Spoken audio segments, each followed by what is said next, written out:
Hello, and welcome to another episode of the D'Amato Files. Although I did realize when the credits came up on a few of these movies, I thought Regia di Joe would be a pretty good subtitle for the episodes as well. You got all late night radio on us, Eric. What's going on? Yes, I did.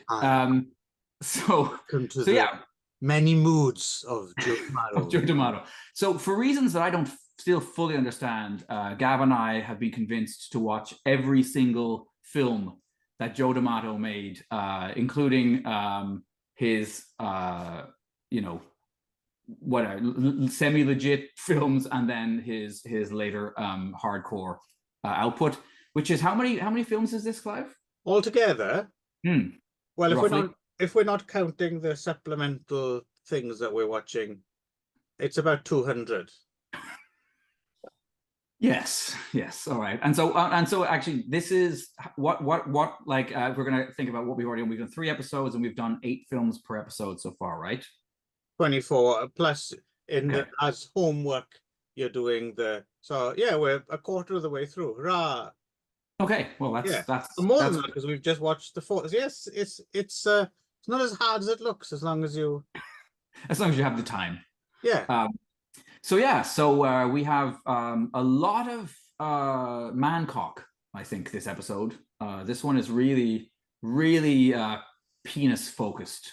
A couple of outliers, not so much dick in Tough to Kill, but as opposed to that female cock. Yes, which is well, you know what? Well, yeah, with Joe, let's face it, it's always a possibility.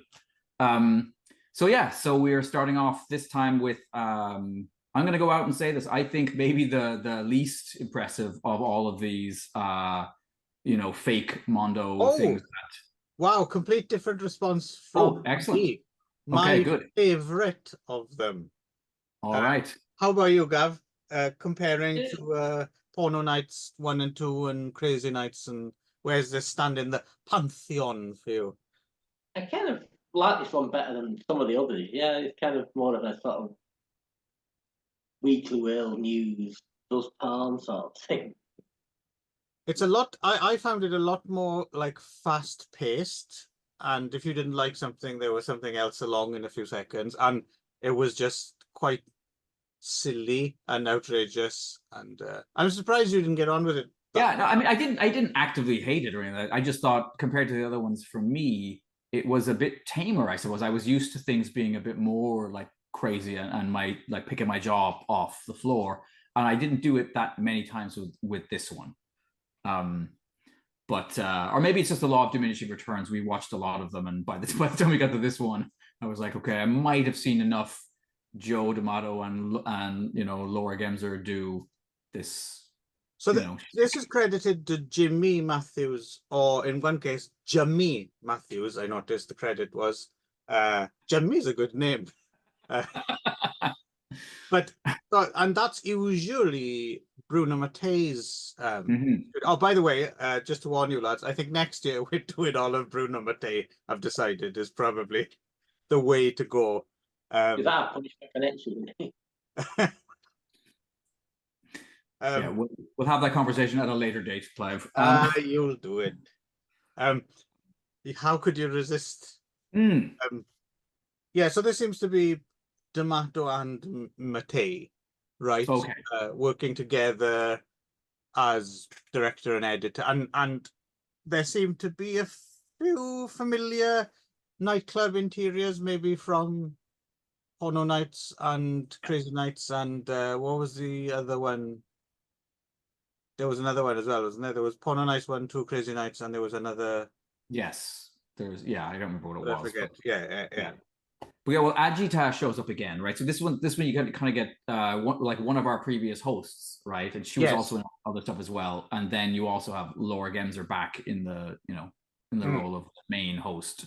Joe D'Amato as well, cinematographer as usual, under a new pseudonym we haven't seen before, Alex Mancom. Or Manconi, sorry. Alex Manconi. I couldn't read my own writing.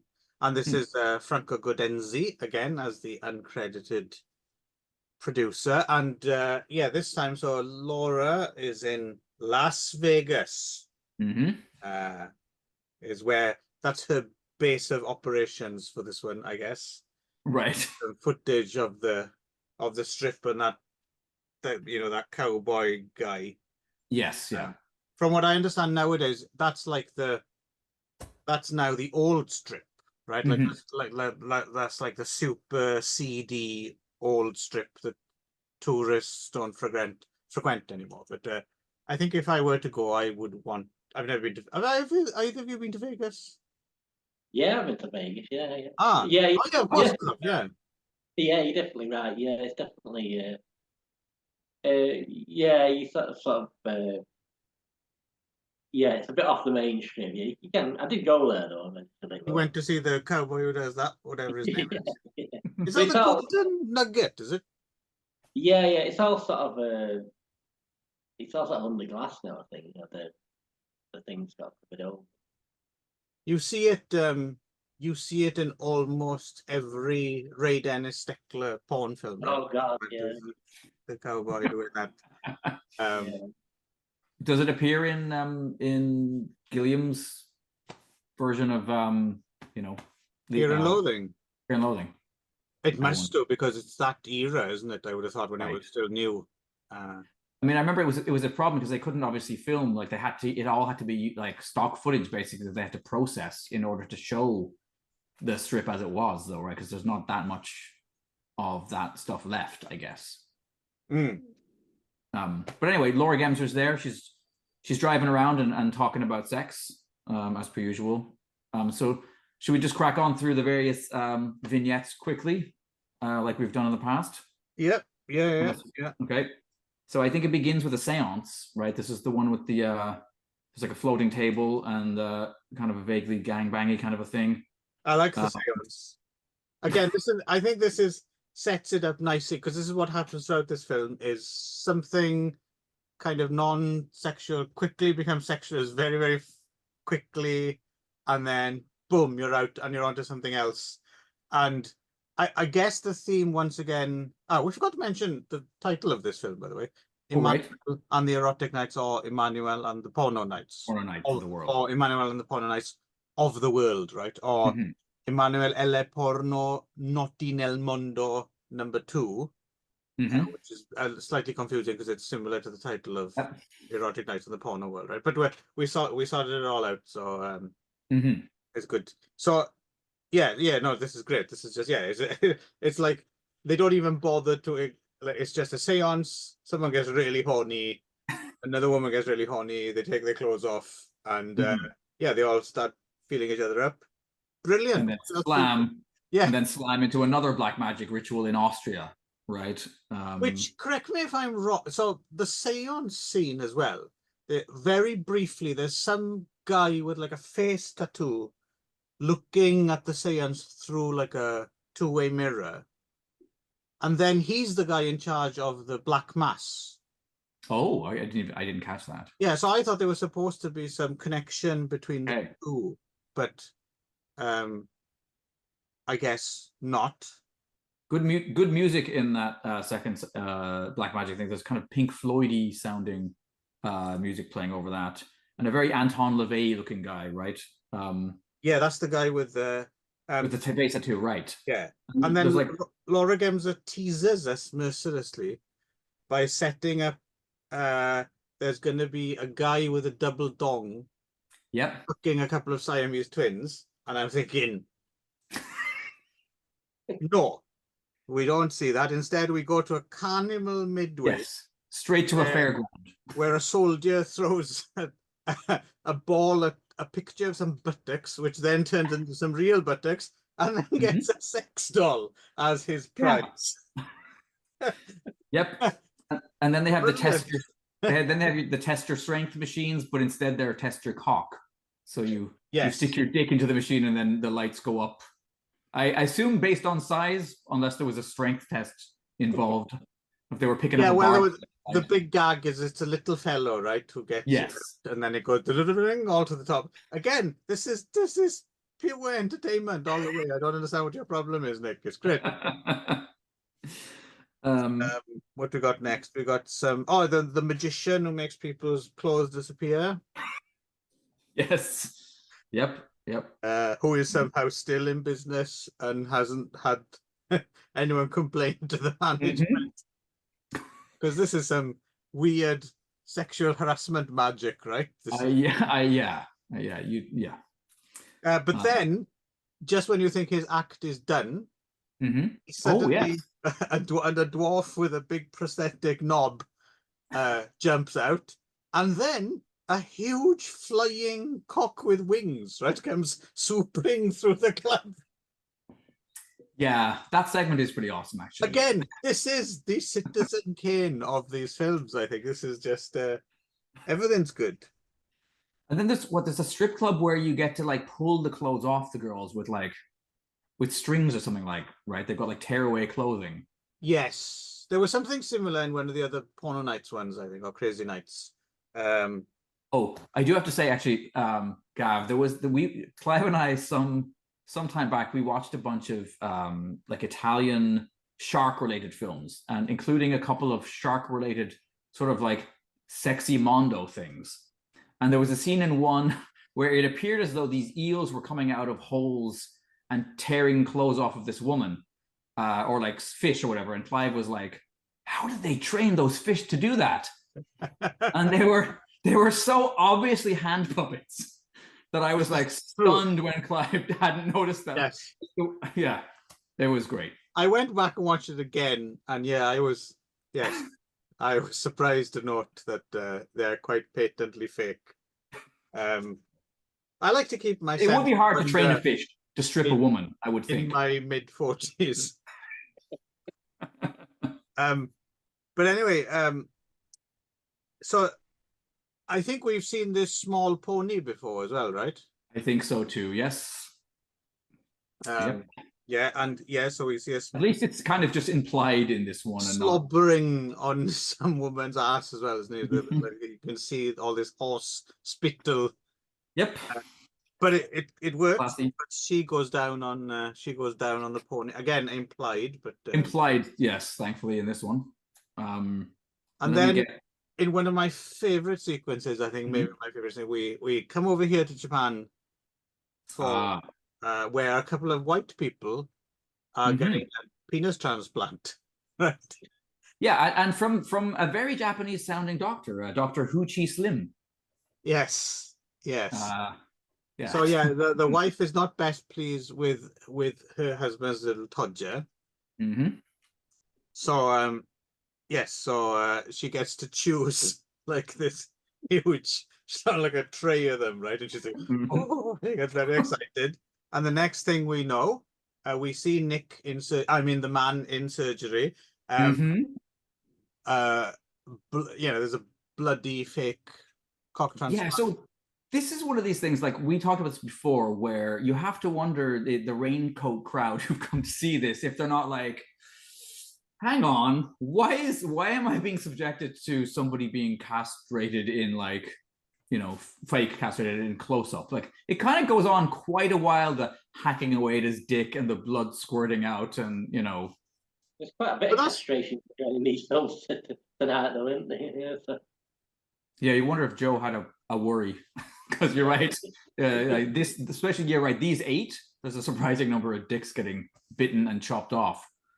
Well, it's interesting you say that, though, but I have a less of a problem. I think more of a hard-on killer is the next sequence where we go to New Guinea, where they have this kind of ritual where they use little feathers to see if the woman's still a virgin.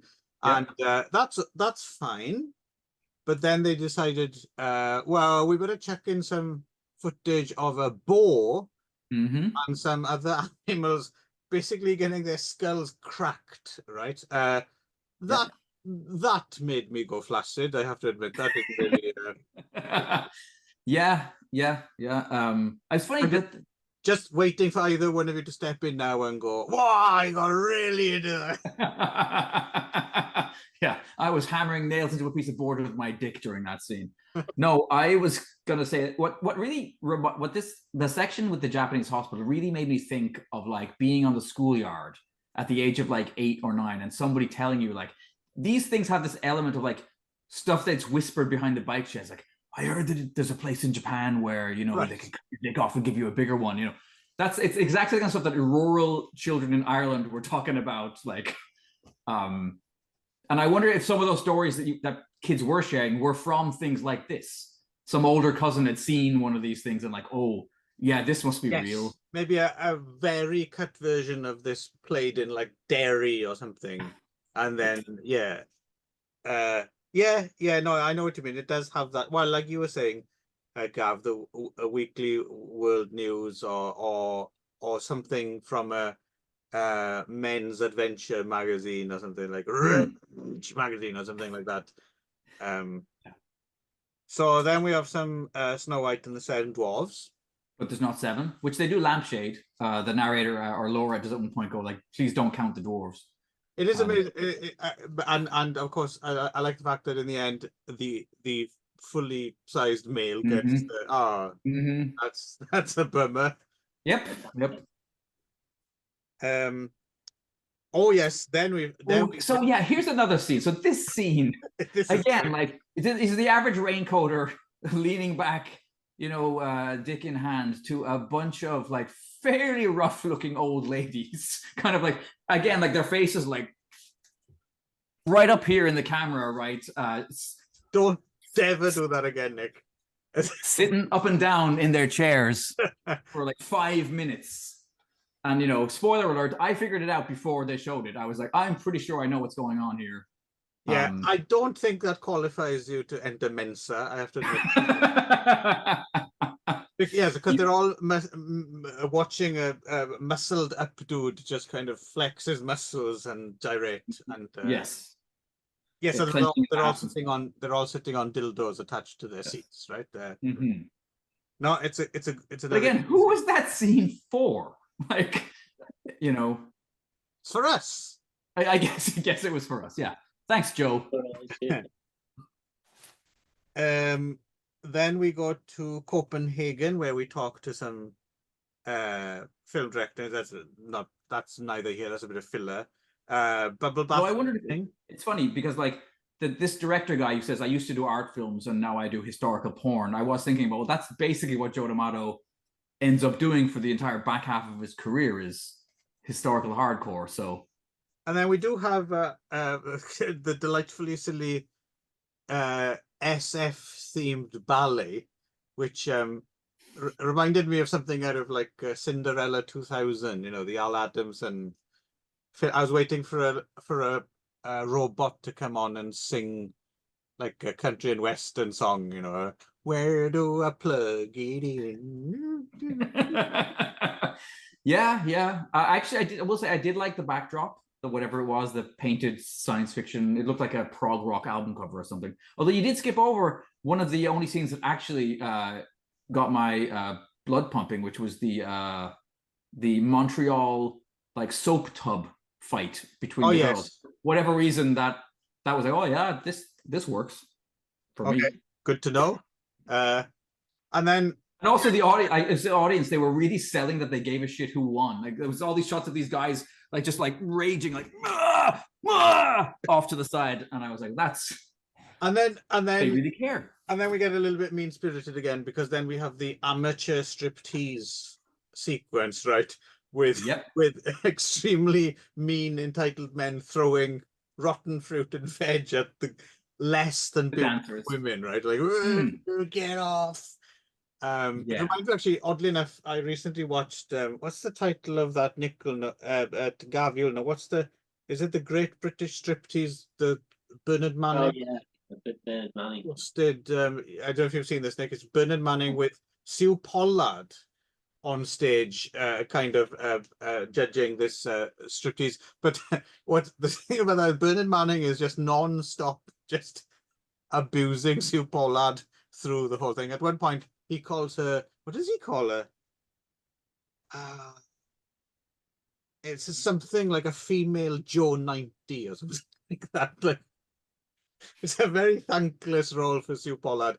She just seems to scutter around the stage, just like moving things around, props and stuff. Yeah, very Bizarre. Yeah.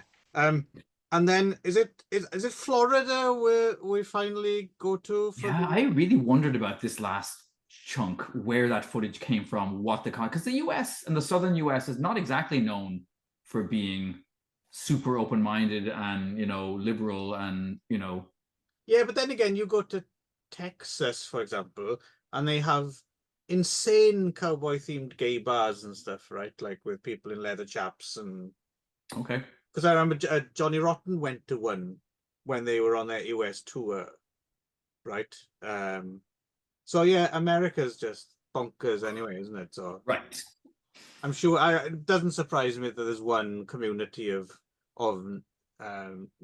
sun worshippers in, including I think my favorite is the naked parachutist. Well, that unfortunately was giving me flashbacks to fucking Carry On EMANUELLE.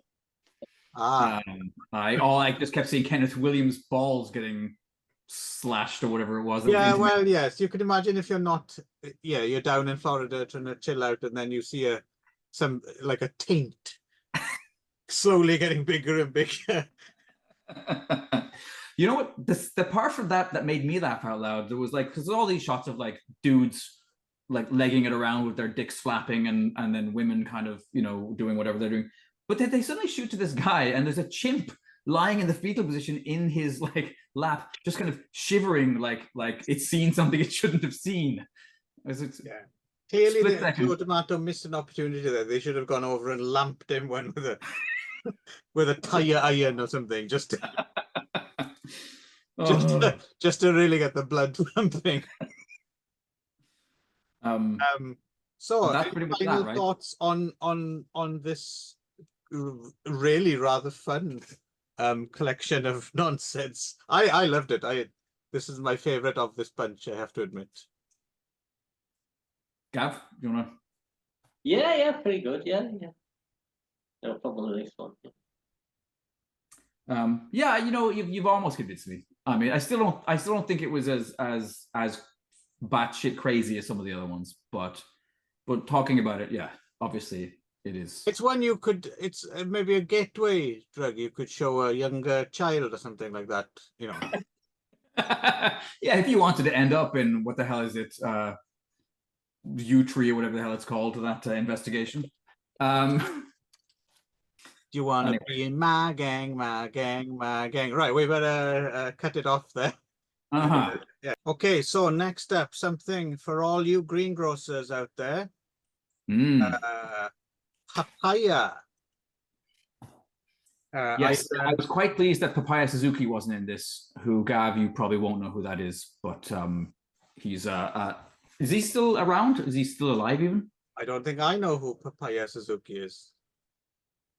You do live in Japan and have lived there for the last 20-something years.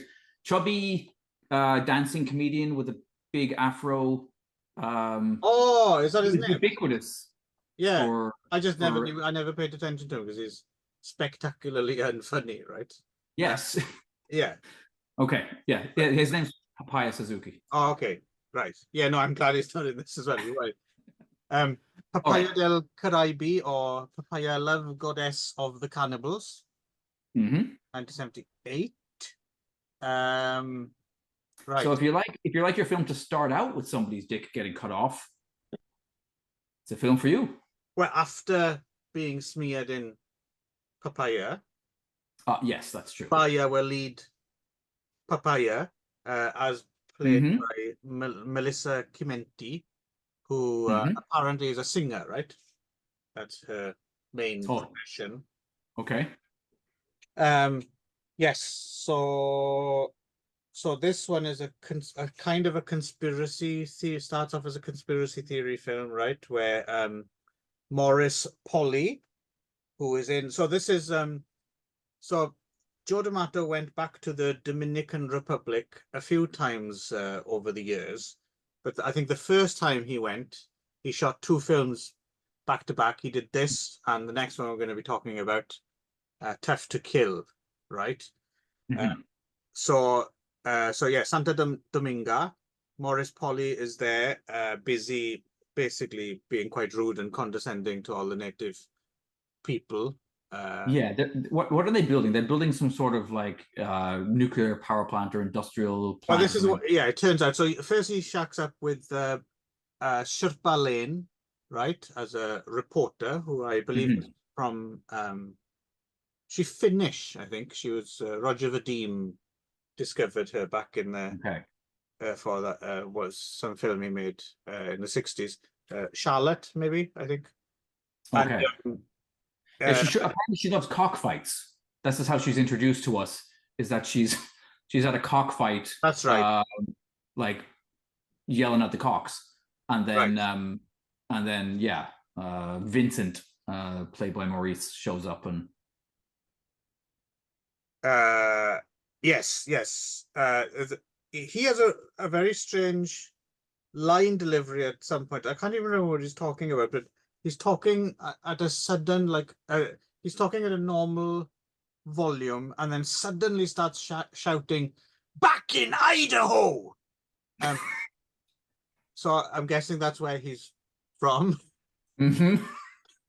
But yeah, so anyway, so yeah, so that first scene, Papaya bites off this guy's cock, and then another couple of mysterious guys turn up, and his hut. I do have to say that happens in a grass hut, right, near the beginning, and then there's a mirror that's like being like quite a nice looking mirror that's somehow being like weaved into the grass hut wall.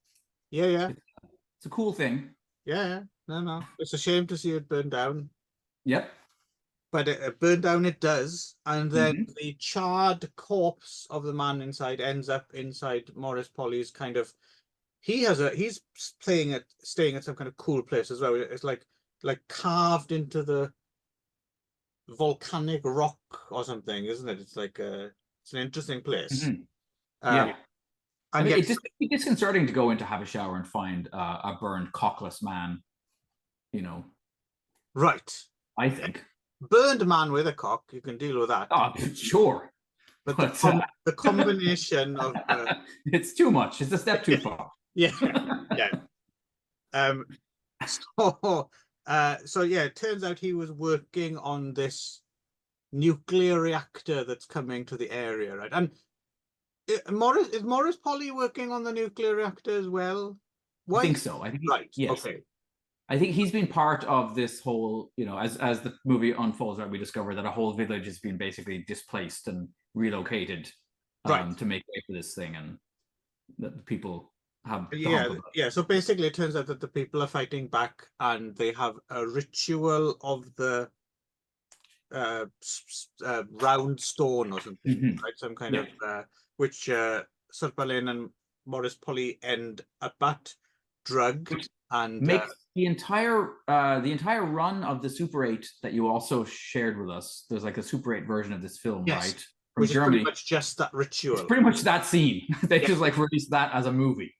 But yeah, I thought they were very trusting. If I went to a voodoo ceremony with a bunch of people I suspected may not like me, and the first thing they did was offer me what looks like a bowl of blood to drink, I might demur. I might be like, you know what? I've been there, done that. I was a lot more trusting. Or Gav, you wouldn't either.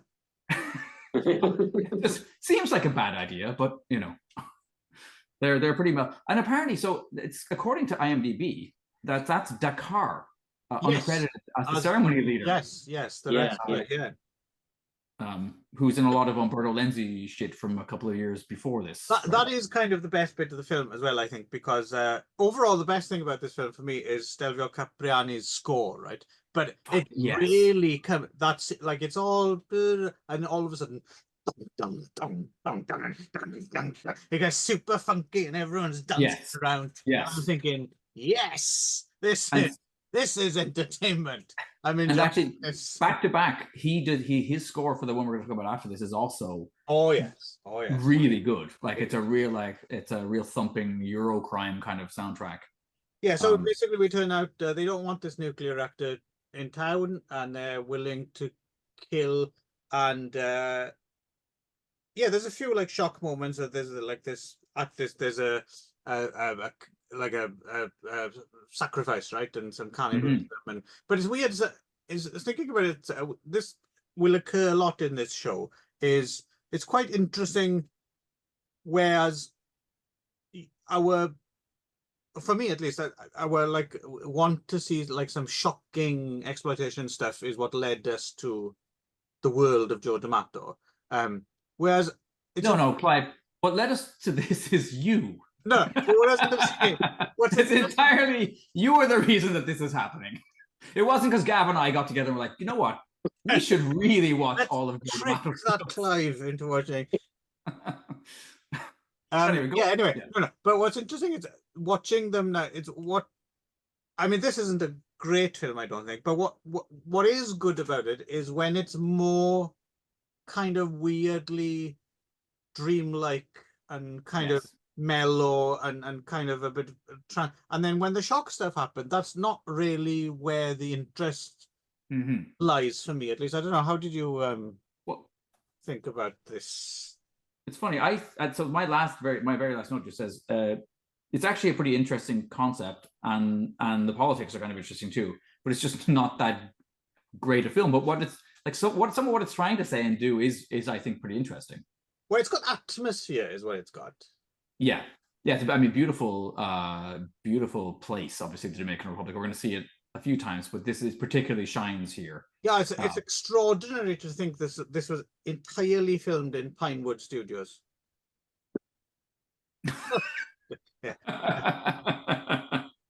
Nick actually went for that for a few seconds there. Yeah, and I guess, I mean, the other thing that's worth mentioning is that pretty much it's not just that they're killing these American, whatever they are, you know, corporate guys who are building things, but they're kind of making them sex slaves in order to get information. They're pumping them for information in order to better sabotage the plant, right? So she kind of has a string of these guys on the kind of the go that she's kind of making into her. Well, it has that cyclical ending as well, right? Right. You know, what's your name? That's a funny name. Like the first time you see it, you think, oh, that's just naff dialogue. But then the second time round, it's like more sinister, isn't it? It's like, because you know what's coming. So yeah, it's kind of, yeah, we'll get to this the more we'll get further into this, but I'm finding Joe D'Amato, because I think the thing with Joe D'Amato is people tend to think of him more as a purely like commercial director, which he certainly is. He does have a handle on that.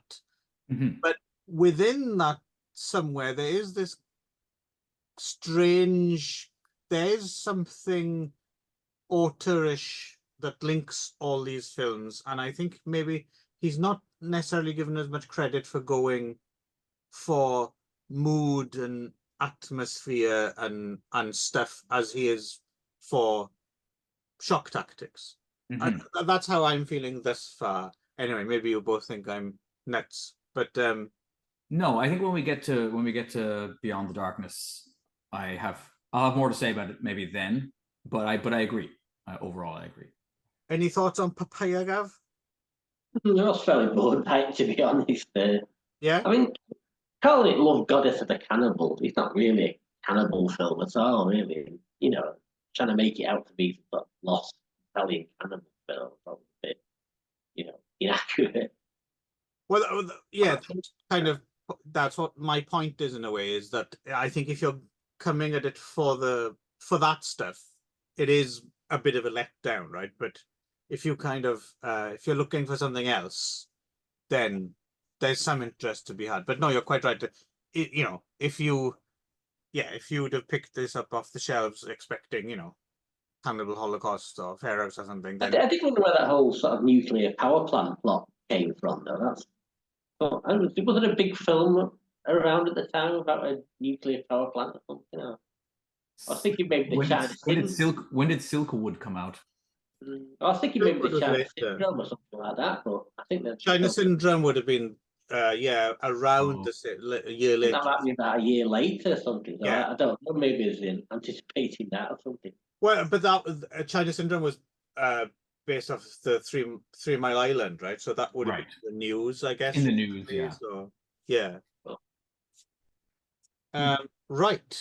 Okay. Let us move on. Yes, let us get into that.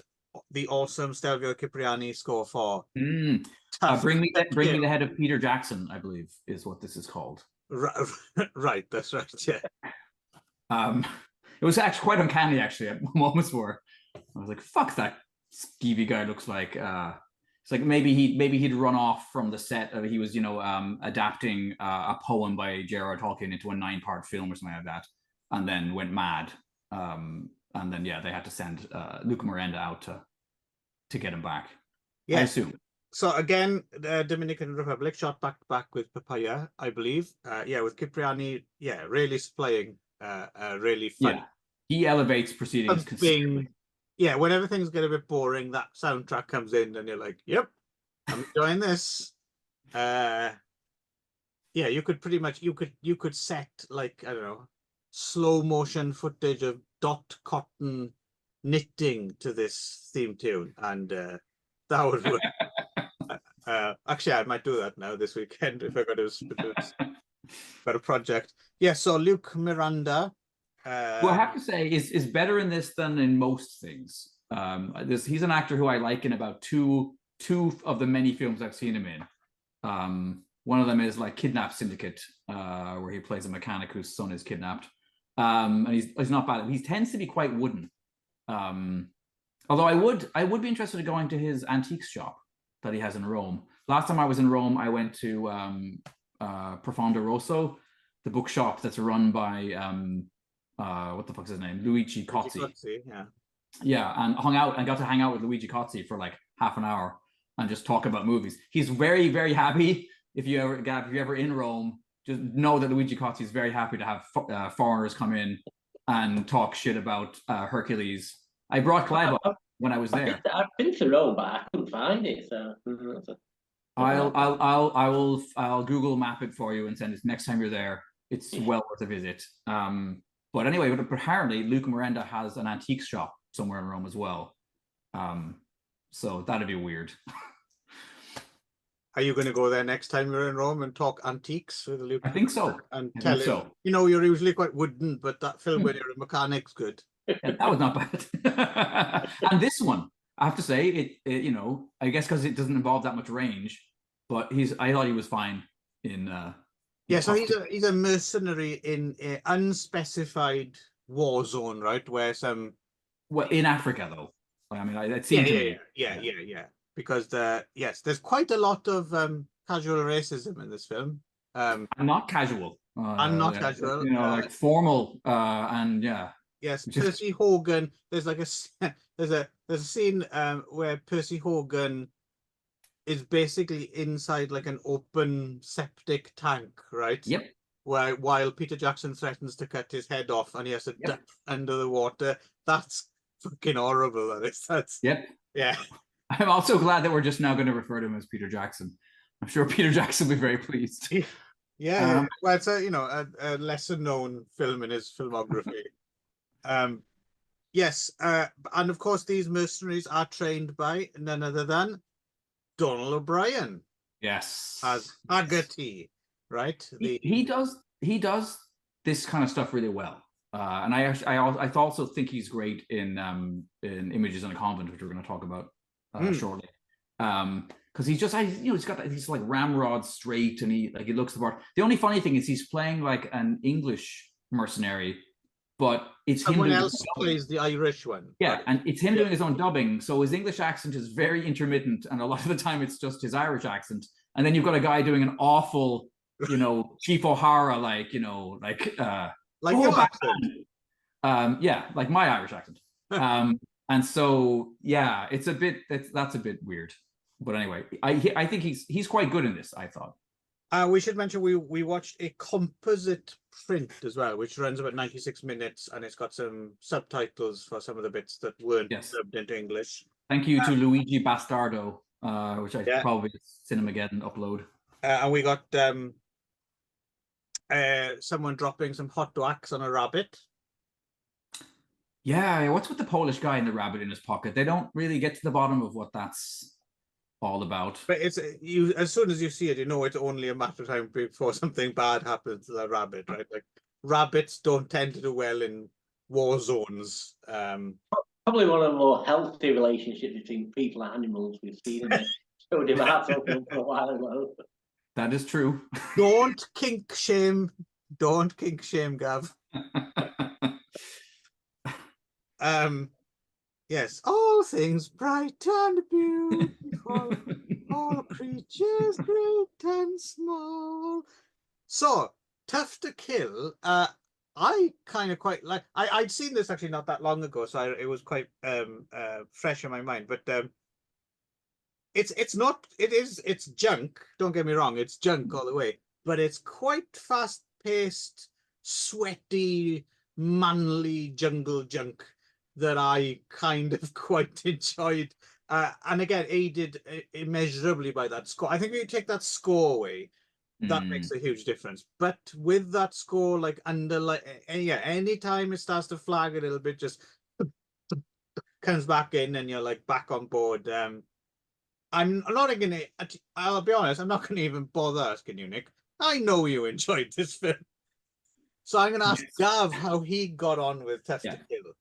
Yeah, it sort of grew on me. Yeah, I thought I was more expecting it to be a sort of, Rambo sort of war film. It's more like a sort of Sam Peckinpah sort of, sweaty, cynical, macho sort of thing. Yeah, just like us, the three of us get together. Yeah, it's like he sort of intended to sort of imitate the Wild Geese, and then sort of fell under the influence of Bring the Head of Alfredo Garcia. Yeah, we will have to do that one day, by the way, lads. The three of us get together and discuss our time in Angola. Yes. Yeah, no, this was I would imagine this was catnip for you. It was pretty easy, and I had never seen it before, so it's definitely a gap in my Eurotrash education. And yeah, no, it was great. I also like the fact that there was really no redeemable character in this.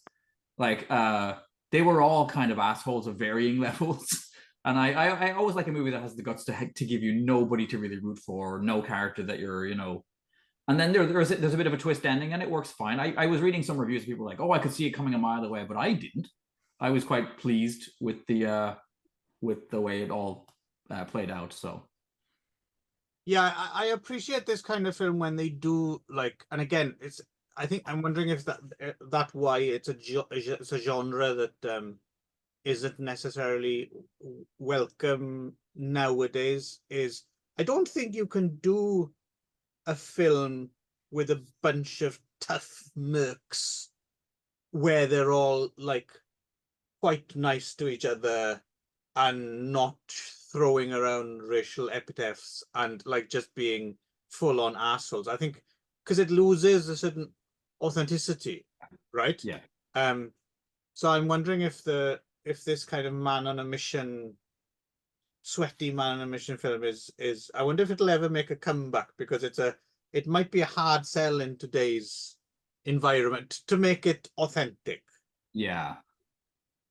Because you throw a bunch of guys like this in a room, they're not talking about the Renaissance or something. But I will say, actually, it's not how long ago. I mean, I guess it's probably quite a while ago. But the Rambo film that you and I saw in the cinema, Clive. Oh, Rambo. Rambo, maybe it was called. Rambo 4, yeah. John Rambo. Yes. That was pretty fucking full on in a variety of ways. And that was one of the ways it was. It had some very sweary, racist kind of mercs in it. I remember being like, ooh, this is really old fashioned in those kind of ways. Yeah. Well, if you remember, we had a theory about that. We had a theory that the late Sage Stallone had shown Bruno Mattei films to his dad, right? Mm-hmm. And he was like, oh, this is pretty good. And decided that was a really good Sylvester Stallone. Yeah, excellent. Like he was in the room. Yes, and then he decided to make John Rambo, right? But I haven't seen they made a Rambo after that, right? I didn't. Yeah, I heard it wasn't any good, so I haven't seen it myself. Anyway, and also another side of D'Amato, right? I don't think we've seen D'Amato do this yet, and we won't see that much more of it. But clearly, he could do the action adventure kind of thing quite well. But it's definitely better than the other, like the prison escape war film we watched before, right? Because that's the only other one I think that's kind of comparable. He did the one like the World War II. Oh, I'd forgotten about that. Yes. The guys who escaped from like the Great Escape, but the not so great escape. But yeah, I think this is a much better film. Right. And I do like his Donald O'Brien's go-to game of chicken with a grenade is kind of enjoyable to watch him do over and over again. So anyway, if this is lacking a certain amount of, I mean, it's sweaty as opposed to sleazy, right? If that's a distinction to be made. Fear not, because next up, Pleasure Shop on 7th Avenue. Yep.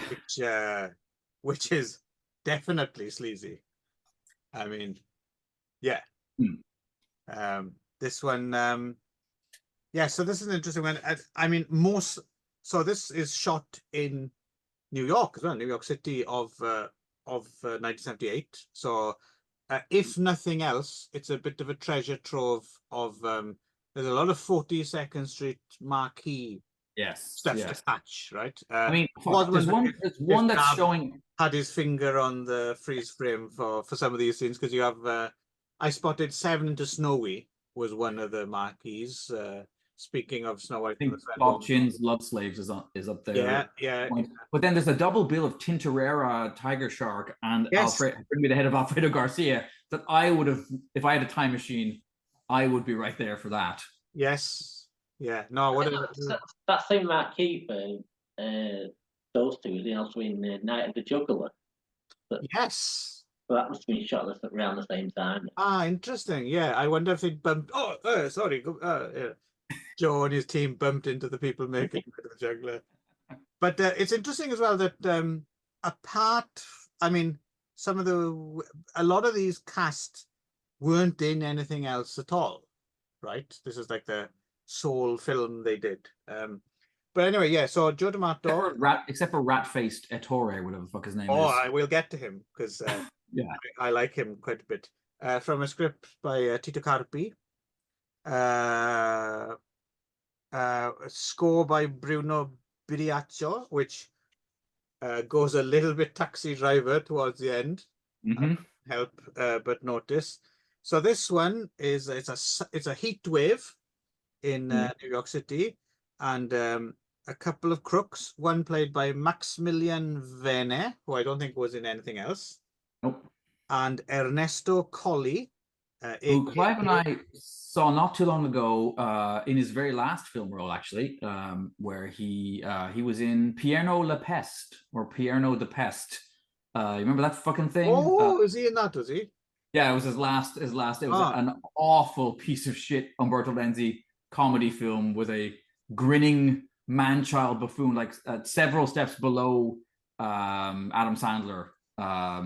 Well, I was going to say Ernesto Colli, aka Ernest Arnold, could actually have played Ernest if they'd have done a Ernest Goes Rapey or something like that. He would have been a fine stand-in for Jim Varney. He looks like a Robert Crumb sweaty like drawing come to life somehow. There's a sallow fucking he's the best thing about this film. Well, him and a plethora of quite hot women actually in this film. Well, it has to be said. So anyway, yeah, they rob a pharmacy. I mean, they're not the smartest, they're not the sharpest tools in the box, either of these two. No. No. And Bob is a total liability, right? Who also has that weird thing about like being super pervy and always like looking for the edge all the time, yet at some point goes, oral sex, what is it? Like, he's never heard of it, apparently, which I kind of thought was surprising. Yeah. Yes. But yeah, basically they robbed this pharmacist. It turns out that the pharmacy is owned by the mafia or some kind of but possibly Irish mafia, because the guy's name is like Moran or Moran, right? Like the they do the protection racket, right? And so they escape and hide out in the titular, although it's not in as much of the movie as you might hope, but the titular porno store. Right? No, it's a porno shop on 7th Avenue, which I'm not even sure if it's on 7th Avenue. They're only there for a very brief period of time, and then it goes a bit. They go on a run, and then it goes a bit. But it is run by an incongruously attractive Anna Marie Clementi, as Lorna. who was in Emmanuel and the Last Cannibals. Yeah, no, she's a very sexy presence in this film, and also kind of plays it like she's kind of into it a little bit every now and again, isn't she? It seems like. Yeah, but that's just fucking 70s filmmaking at its worst. But Can you say that? Yeah, I do, Clive. I'm comfortable saying that. Covering your ass. But am I right in thinking is that Lena Romay that appears in like when he goes and watches that little like Viewmaster, whatever, he's got a little Super 8 like windy thing. Good catch. Is that what it is? Is it? I thought it might be because I read a review that somebody put up and they said that it was, and then I was like, oh, I didn't bother to go back and check, but it might be a piece of footage of that he was collecting at the time to do that. Justine and the Whip. Is that actually a piece of technology of the time, a Viewmaster with like? I'd never seen one before. I'd like to think it's a real thing, but I doubt it. Because it looks like the film's actually running. Yeah, it looked a bit sophisticated for. Plus, as well, now we're watching it. It's like almost in high definition as well, right? So it's not quite, but So they go and they decide to pick up a boxer friend of them, Peter Outlaw. Also, the only film he did, it seems. So they can. Yeah, because I'm going to hazard a guess that Peter Outlaw is not his birth name. I'd imagine his real name was Dick Rebel. Right. But so they get to pick this black character, so they can be racist to him. Yeah. The number of times they call him whatever the Italian for the N-word is. Yep. Is yeah. And all the characters do as well, like even the ones who aren't supposed to be assholes. Yeah. It does take a while before we actually discover what his actual name is. Yeah, you're right. As that for the whole film. Yeah, I think you're right. Yeah, it takes a while because I can tell by my notes that I don't even have a name for pages, and then he becomes Sammy at some point. And eventually they crash. They go to a house. I guess it's a safe house, but there's some students who are crashing there, right? Squatting there, basically. Luckily, they're all stunningly good looking as well, including you got Ange Goren.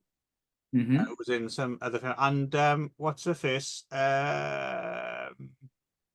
Bridget Petronio, who was in Emmanuelle. She's the blonde. She was in Emmanuelle Around the World, and she's also in House of the Edge Park, isn't she? She gets something horrible. Yeah, a couple of these, because Christian Borromeo was also in House on the Edge of the Park. He plays basically the same character, like the blonde rich kid. So and Ernest takes quite a fancy to her. Yes. I do like that he just takes a break from Irving for a while to watch cartoons, because he does seem to be a little bit on the subnormal side, for sure. What's awesome about that scene is they're both watching cartoons, and then one of them goes off to be manly and go to bed with Anna Maria Clementi. So then he jumps at the opportunity. Yes. And he gets the seat closer to the TV screen. I thought that was very cute. As if he'd been coveting it all night. Yes, finally I get to watch the cartoons. This is pretty sleazy all the way through. Although for me this was it wasn't.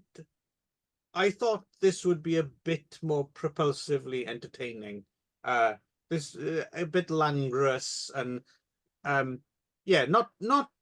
great. The sleaze is there, but it takes its time. It's a bit like classical, however you say that word. Yeah, it's not as grim as you would expect it to be, because it seems like it's going to be cut from the same Last House on the Left. House at the edge of the park. Go anywhere there. No, but it's nothing like that. In fact, it all kind of peters out in a fairly inoffensive. It's lacking a David Hess, isn't it? I think is what it is. It's mean, Ernest's fun, but he's fine as your John Morgan substitute if you have to have a John Morgan substitute. But it doesn't have a David Hess. This Maximilian Venner doesn't step up to the plate, right? I wonder if House on the Edge of the Park was a bit of a sort of reaction to this, that Brigade or Dave Darcy decided to make a more extreme version of this film. Even cast a couple of the same people in. Mm-hmm. Could be in the same kind of I'm gonna make a more outrageous cannibal movie than you way. Yeah. Mm-hmm. Yeah, it's an interesting theory. I will say there's a couple of scenes that really like there's scene where Ernesto's Bob character fires pool balls at Oh yes. panties, which is quite bizarre. And then Well, after this, that's an image that's in one of the Nazi exploitation films, isn't it? In Gestapo's last orgy, or one of those, someone's used as like a human billiard table with the legs open and someone trying to put balls in their vag. Wasn't they also seen like that in Nightmare Concert as well? Though? Ah, okay. Yeah. But is that because wasn't Nightmare Concert made up of footage from other things as well? Is it? Yeah. Oh. Right. but I wondered, there's this scene where basically Bob is threatening, like there's the blonde virginal one, right? Our character's name is Faye, Brigitte Petronia, right? Petronia. So he's kind of perving on her, and then her friend, the short-haired, kind of the vaguely Asian-looking sweetie, Orange, yeah. Also, she throws herself in the way of this, right? She's like, oh, I'll take care of this, so then Bob jumps on her and starts having sex with her, and then her friend sits on the table and masturbates, and I was thinking to myself, that's a shitty thing to do. It'd be like if Clive had stepped up and been like, Nick, he's a fairly innocent fellow. He's not going to be able to take this pounding. So I'm going to step up and I'll take that pounding for you, Nick. And then my response is to be, oh, this is a great chance to have a wank. I'll be honest, I still haven't forgiven you for that day. Well, so it wasn't wise to bring it up. that day at the beach that went so wrong. Yeah, we should never have gone down to Kamakura. No, you should do not speak of it again, Nick. Okay. It's got a kind of goofy kind of surprise ending, and the sexual politics, obviously. I mean, you shouldn't really be watching a pleasure shop at 7th Avenue for. If you're concerned about these issues. Yes, I would think it's not. It's not Andrea Dworkin's favorite film, right? No. Angela Dworkin, Andrea Dworkin, Andrea, I think. Okay. I mean, I don't know. Did either of you kind of enjoy it a bit more than I did, or? Yeah, I kind of liked it. I wonder if it might have been better to actually see it in an English dub, because it sort of just feels a bit unnatural to have like everything set in New York and everyone's speaking in Italian and even that the news is read out in Italian and that's the true. cartoons are all in English, And at some point, some character even says something like, "Oh, it's great to be an American," or something like that in Italian. Yeah. And they did have a British theatrical release, I think. So there must have been an English dub around. Yeah, it doesn't seem to be. The dub has either been lost or it's not on any. Well, there's not. I don't think there's a Blu-ray of this yet, right? So who knows? Maybe when Severin get to it or something, maybe we can get the English dub back. Mm-hmm.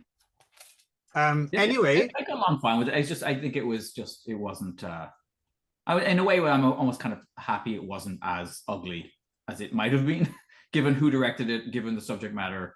It was almost. It was kind of like it was an easy watch for me.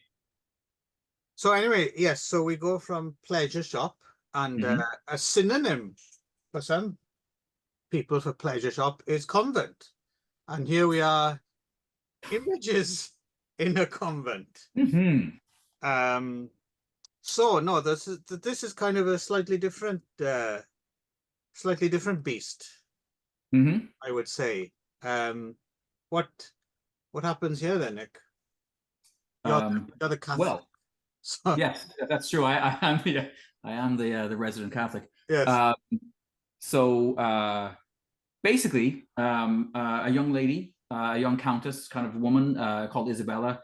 She is placed in a convent because her uncle has nefarious designs on her. But as the film plays out, we realize that she's quite into these nefarious designs, and she's quite bummed out that she's been stuck in a convent away This from is him. Paola Senatore, right? Is our main Yes, it's heroine. Isabella, yeah. Yeah. And so she's in there. She bucks against the rules, right? There's a great scene quite early on when she gets her tits out, but wearing the wimple and the rest of it. Yeah. And scandalizes the nuns. It's a fetish you didn't realize you had until you see it. Until you see it. And then you're like, oh, exactly. There we go. I might start going back to church. It was kind of hardcore for a bit, right? Where there's some... Yeah, not kind of. Well, you know what I mean. It's not like full on penetration, but there's cock in mouth action. Let's put it that way. Yeah. No, I remember. It's funny. I remember seeing this a long time ago. I remember a friend of mine lending me this, and being like, "Yeah, this is that era of Italian He sneaked it to you behind a pew.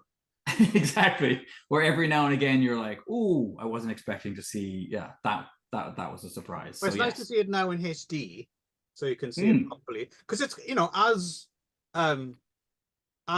nuns raped in the wood scenes go, you know, it's pretty sexy. It's pretty well done. You want to bite on that, Gav? I want to. Just feel for all the world like a sort of film that Redemption would have put out on video in the 1990s, but oh yes, I don't think they did. But I'm sure if they did try to, it would have probably been banned or heavily cut anyway. Yeah. I'm sure Nigel Wingrove is a fan. Images in the comment. So we should also point out that this is apparently nominally a version of Diderot's The Nun, right? La Regilios or whatever it's called. Which it's not really, but like that Diderot's book is, I suppose, is in the back of all these nunsploitation films, right? And the Nun maybe the monk as well, in a way. I wonder if maybe the Nun was officially made in 1966 and 2013, and then apparently I haven't seen it, but we'll know when we get there. When we fast forward to 1986, Joe D'Amato did a proper, genuine adaptation of the Nun, apparently, Convent of Sinners. Okay.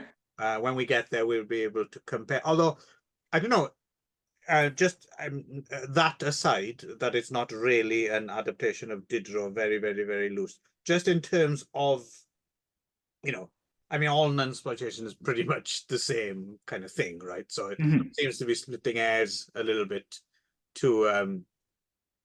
but so if we just nunsploitation, I'd say this is a good one. I'd say this is in the top tier. I mean, it's not devil's good or something like that, right? But few things are. But if you're talking sleazy copies of that stuff, I'd say this has a nice cumulative atmosphere. And again, for me, it's that interesting thing about, it's not so much the shock tactics, although they're there as well.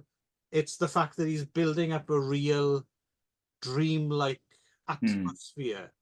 So I this one was a nice surprise. I haven't seen Borachic's Behind Convent Walls, but apparently specifically Borachic's Behind Convent Walls was an inspiration on this one, above and beyond all the other. Have either of you seen that film? No.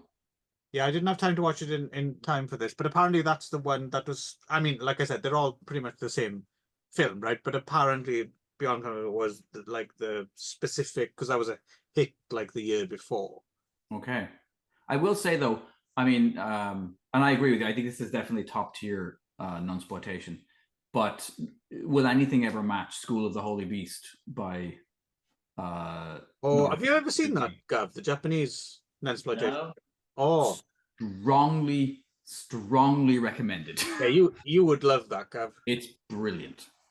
And yeah, it's easy to find in a beautiful HD print, and it's out fucking rageous. I'm gonna go turn on the light. I just realized it's getting dark now. I can't read my notes, so I'm gonna go turn on the. It's quite early on as well. School of the Holy Beast is like 74 or something. So and then they went on to make a few other kind of nun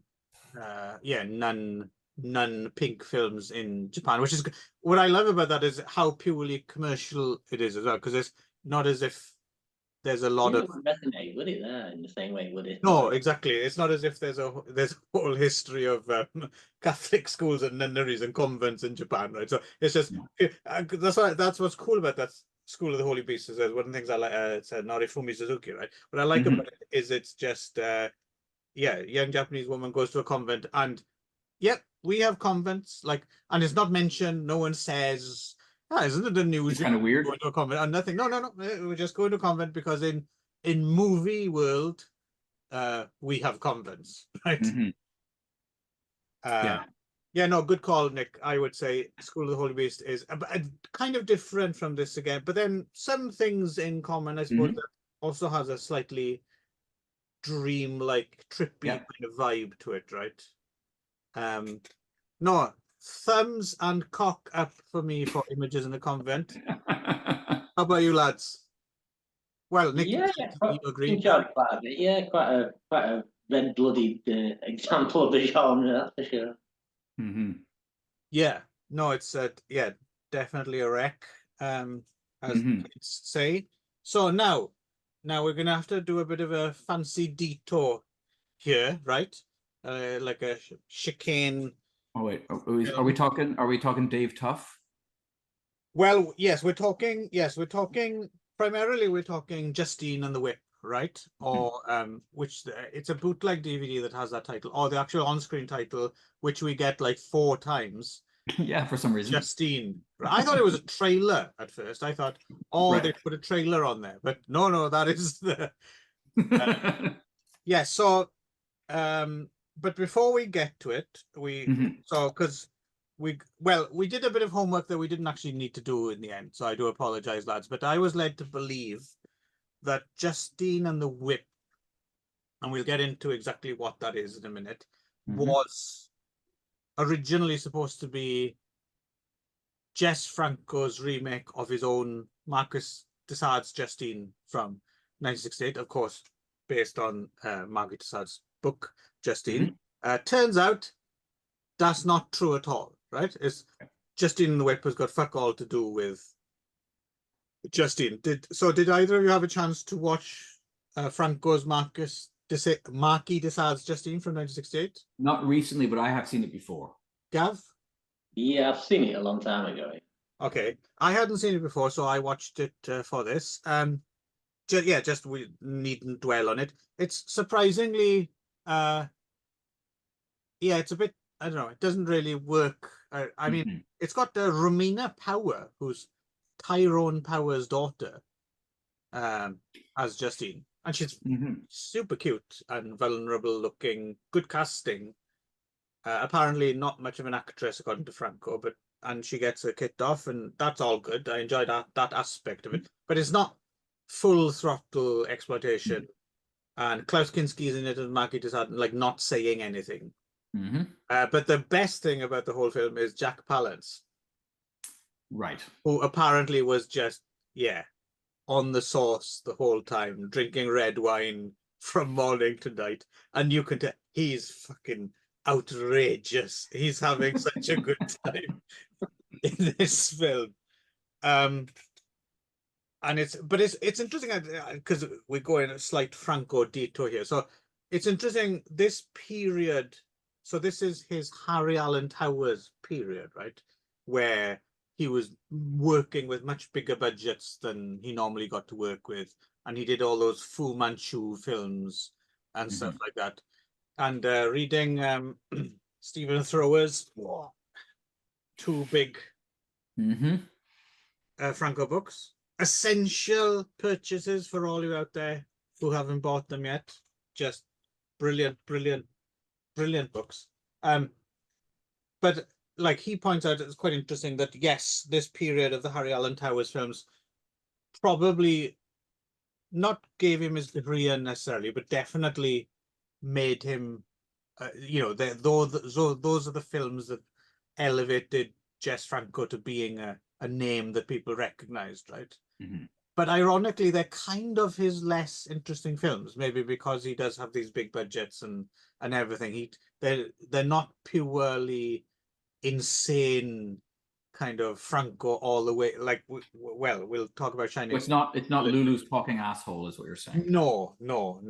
It kind of feels like how Harry Allen Towers sort of had him on a leash, sort of, you know, the more control. Yeah.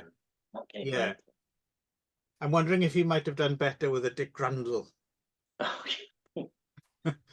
When did he do his Dracula with Christopher Lee? That's the last of This the is- Harry Allen Towers film. Okay. Yeah. Well, Lena Romay was in a Dick Randall production. Oh, was she? Erotic Adventure of Robinson Crusoe, I think. Briefly shows up in there, so there's a slight connection there. Okay. I haven't seen that one. Nope. Again, maybe after we do Bruno Mattei, maybe we'll do Dick Randall. Mhm. Keep you lads busy, keep you off the streets out of trouble, so you don't go off raping nuns in the woods. So yeah, so that's I don't have anything else to say about. Either of you want to say anything about Margie Tussauds, Justine? No. No. Okay. So yeah. So anyway. So what is this thing? So well, a bit of homework I didn't have to do. How does this thing exist? Well, so a bit of homework I didn't have to do because I'd read that.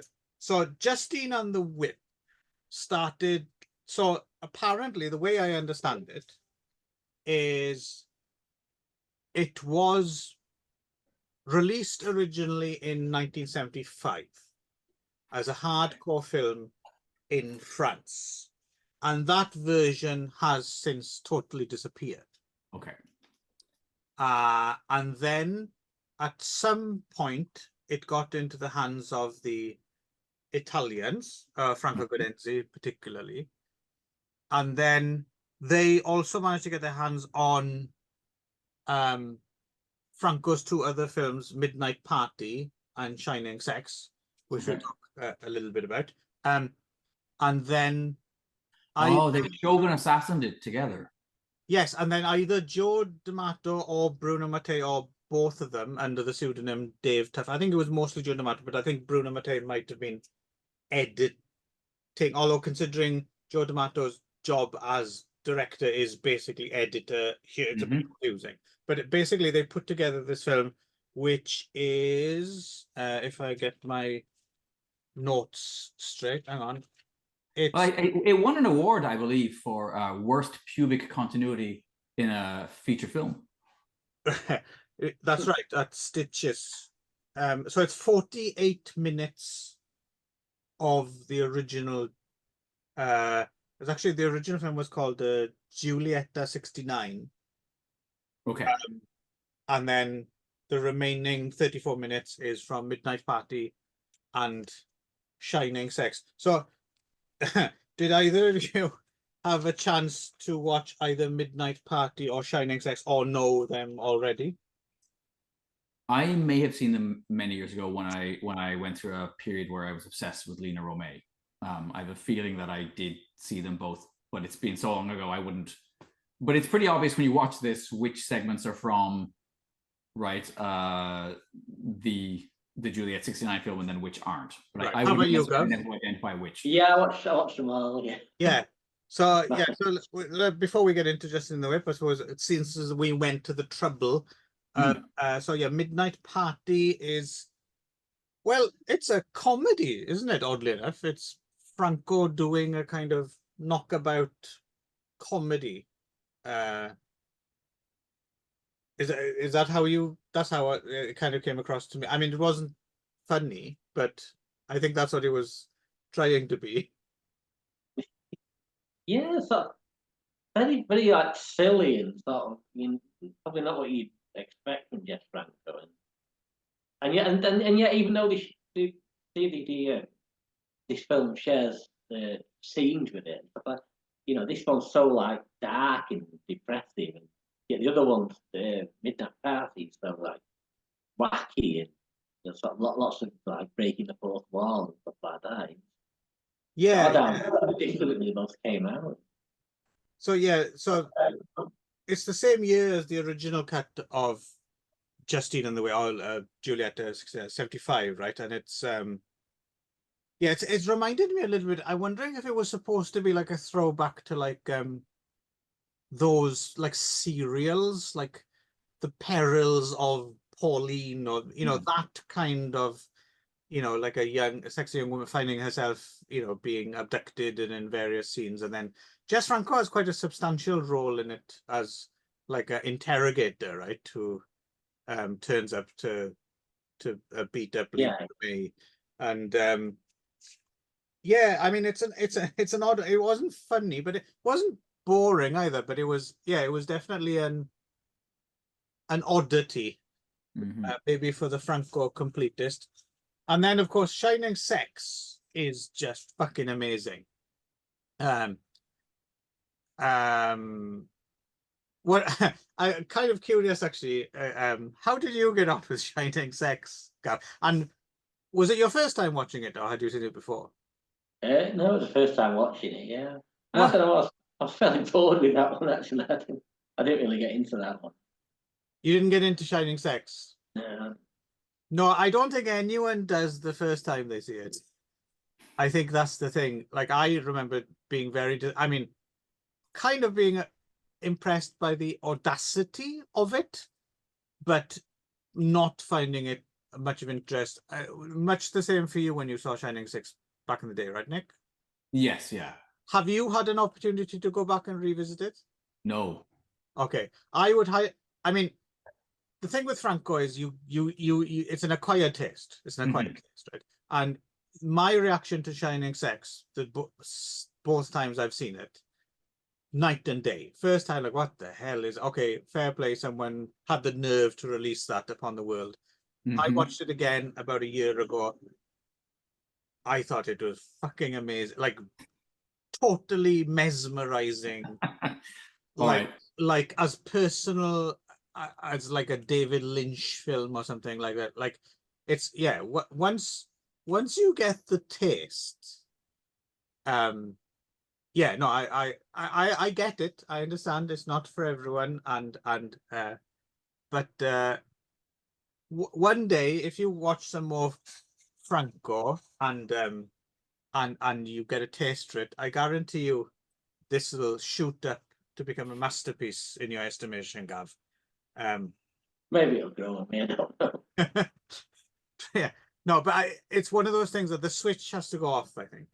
You have to kind of suddenly click into the vibes, because it's one of those films, it's like, yeah, it's so dreamlike, and you, yeah, if you're not into it, you're just, what the fuck is this? But for me, it's one of those films now, like, I watch it and then I need the rest of the afternoon to wander about the canals of Tokyo and contemplate it, and just, it is like that. And now I can't imagine, some things when you have these kind of epochal kind of things, you cross the Rubicon and then you can't remember what it was like before. Like, I can't remember, like, now it's beyond, like, how would someone not love this film? But I vaguely kind of recollect, yeah, being a Philistine. So anyway, so there we go. So yeah, so Justine and the Whip is yeah, like I said, 48 minutes of 82 of the original Juliet of 69, and then some of Shining Sex and Midnight Party thrown in. So Olivia Matot is in it from footage from the other. There's like, I think in Shining Sex, he has sex with Lena Remay, and then it's the influence of extraterrestrials that stops him. And in this one, it's just a heart attack, right? Right. But yeah, so Justine and the Whip itself is, yeah, it's basically the reminiscences of, well, a nymphomaniac, basically, as played by Lena Remay, kind of remembering her relationship with a dickless fucking loser called Chris. Mostly a poet. Yeah, he sucks. That guy, yeah, he's the worst. And yeah, beyond that, it's quite because it is her reminiscing, and it's lots of sex scenes and her jerking off, and I was genuinely quite surprised when there's a scene where he's hung himself, right? And she Yeah. finds his corpse Mm-hmm. and she sucks off the corpse. Yeah. That was I didn't wasn't expecting that. Unexpected. Yep. What else? We got Gilda Arancio, who most of you will know. She's the blonde who goes swimming at the beginning of Zombie Lake. Right. So she's up there. She has cinematic infamy for that alone. Anybody who worked with J.A. Laser is somebody to keep an eye on. And then we got some other Franco regulars in there, and Monica Twin can be spotted smoking on a balcony very briefly. This one, it's interesting. And Franco, of course, Franco gives himself a plum roll. And so is this footage from that original film, or is that footage? No, I think that's from the original, from the. It is, okay, yes. Yes. Well, more than that, this is something. So he plays quote unquote a strange man, right? Yep. Who is introduced reading a copy of Euro Cinema magazine, which has the cover is his own film Lorna the Exorcist, and he's there like pawing it, isn't he? Like this kind of meta moment. And Lena is looking particularly smoking in that scene. She's wearing this dress, and I have a real thing for kind of 60s, 70s looking bold prints. So that was absolutely like, And then she's kind of rubbing on her red panties, and then shows him her beaver, and he goes, "How beautiful!" And he's not wrong. Right? Yeah. He's not wrong. No. I know she is ridiculously beautiful. I mean, she was a woman who just at that moment in space and time was just. How could you not be smitten? And with her gusto as well, with her ability to just like go with whatever madness. This film is entirely based on her as well, right? Like if you don't get on with Lena Remay, then number one, what's wrong with you? And what's going on? You're not going to be. I mean, it's for me this one, unlike Shining Sex, and of course we are watching a compromised because that's the thing with Franco. It's a weird comparison, but it's almost like Wim Wenders, where it's the fine tuning that makes the film, right? Like famously, Harry Dean Stanton saw a rough cut of Paris, Texas, and claimed it looked like enemy captured footage of the film, and then it was just fine-tuned, played it, and then it was just worked. It was just amazing, right? And I feel that's the same with. I can see maybe the original. I'd love to see the original Julieta 69. That could work really well. It could just tap into that dreamlike atmosphere, and it could be as good as Shining Sex. Maybe, you never know. Take from that. But this version, for me at least, is not great. It didn't ensnare me in its dreamlike way. It was a little bit a bit of a chore. Not the worst film I've ever seen by any means, but how did you get on with this one, you lads? Gav, you can take it away. So I didn't. Wasn't that interesting to me, to be honest. I suppose it's sort of because Franco uses the same people and sort of tends to prefer like voiceover to dialogue. That cuts together fairly well, like as opposed to like one of those sort of Godfrey Ho sort of chop shop productions where you've got like. What? Are you saying you don't believe those ninjas hiding behind a climbing frame are in the original footage? You cynic. And it does have a particularly upbeat ending as well, where Lena shoots herself in the snatch with a gun. Yes. So thanks for that, Jess. And then, so when did they get married? Like, when was, like, how long after they were doing? It's somewhere because that's the thing in this Roman. No, not Roman. Yeah, Roman Ardid, right? Raymond Hunt, who was Lena Remay's husband when she first entered Franco's. Okay. He's still about in some of these films, and then kind of gets phased out as Franco and Lena kind of go. It's funny though, actually, because I mean, not to throw shade, but that scene you were talking about. Mhm. He basically plays an impotent loser who Well, huffs her you could panties, just and then so see in Jess Franco's face, right? And Lena Romay is coming in at her peak hotness, Mhm. and you say, and yeah, the look on his, I mean, you can, I don't think he's acting. He's like, no, that guy lucked out here, man.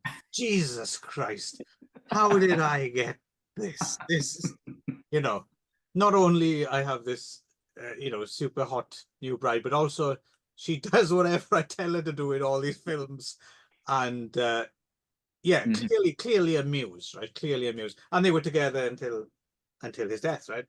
Yeah. Our good friend Darren actually met them at Eurofest 95, I think. The year before the one I was able to go to, unfortunately. Jess Franco and Lena Romay were guests. It's when Lena was a skinhead, if you remember. Right. Yes. Yeah, and I believe he had something signed and said they were very nice. Mhm. Yeah, so there we go. That's just in the whip. So there's a little excursion into Franco territory, Mhm. which is never a bad thing, at least in my eyes. I'm always. So shall we move on? Yes. Yeah. Back What do we got next? Back to D'Amato. Well, again, actually, we got another little Oh, side. Is this we're getting yes. into? Okay.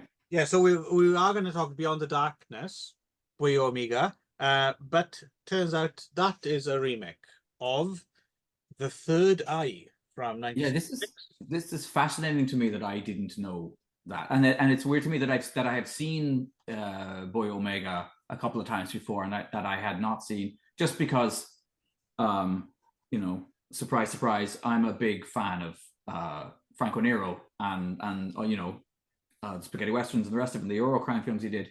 So I had no idea that he had been in the film that, which you catch the opening credit where they're like, this film is based on the life and crimes of like Gilles de Rais. Yeah, it's not. It's not in any way, shape, or form. Joan of Arc does not appear anywhere in this film.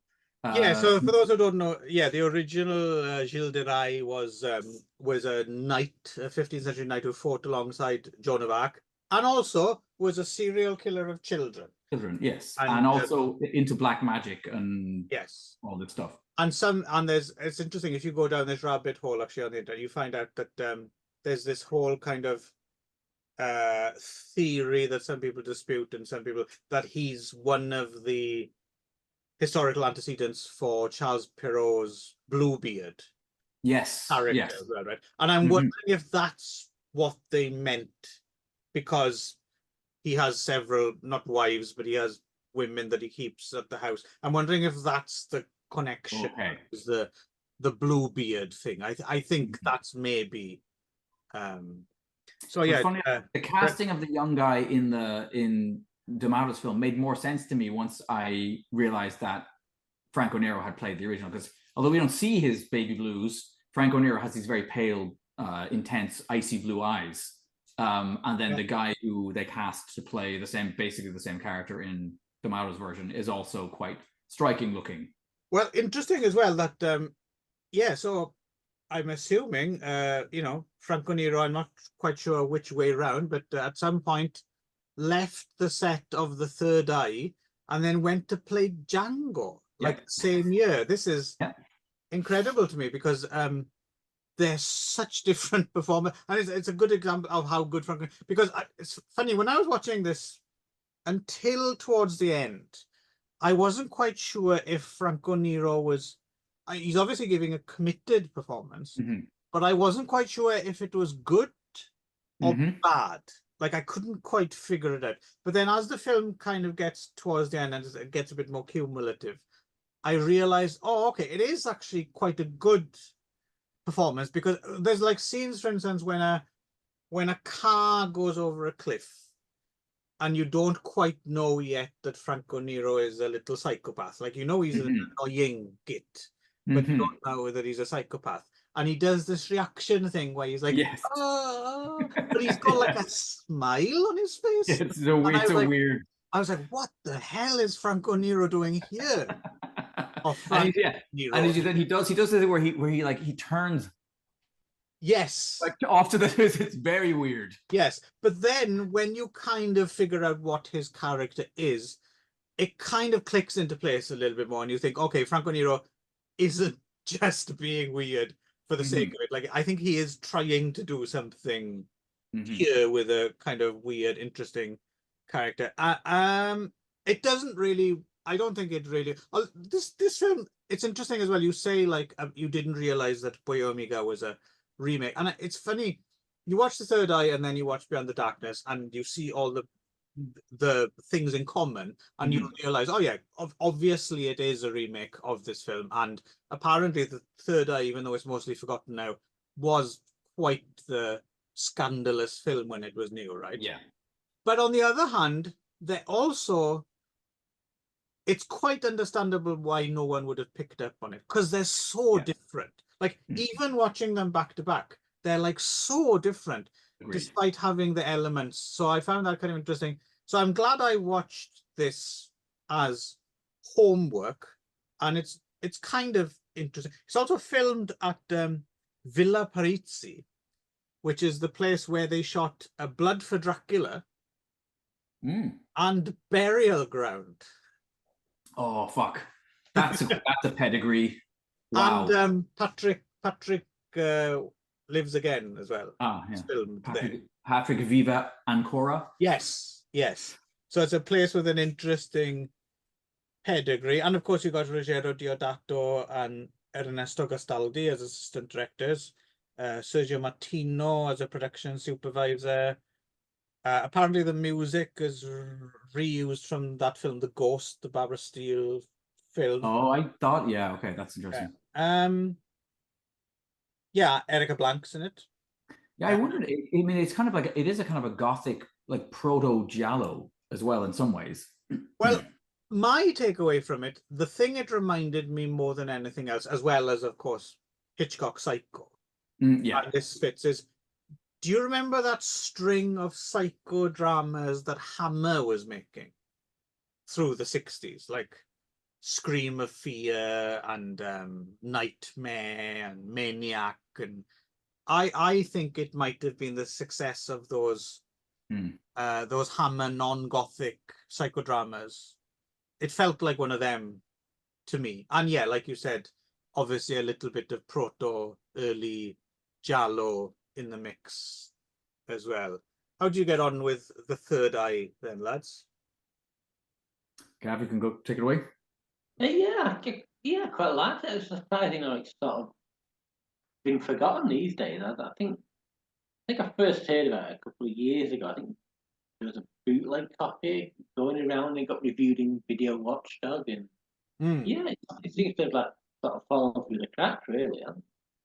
Yeah, considering how I think it was quite scandalous when new as well, right? It's yeah, there's a strip tease scene that I remember thinking, you know, and she has pasties on, whatever, but I was like, this is still quite full on for the time, right? And then near the end when he really goes ape shit and he stabs the maid, right?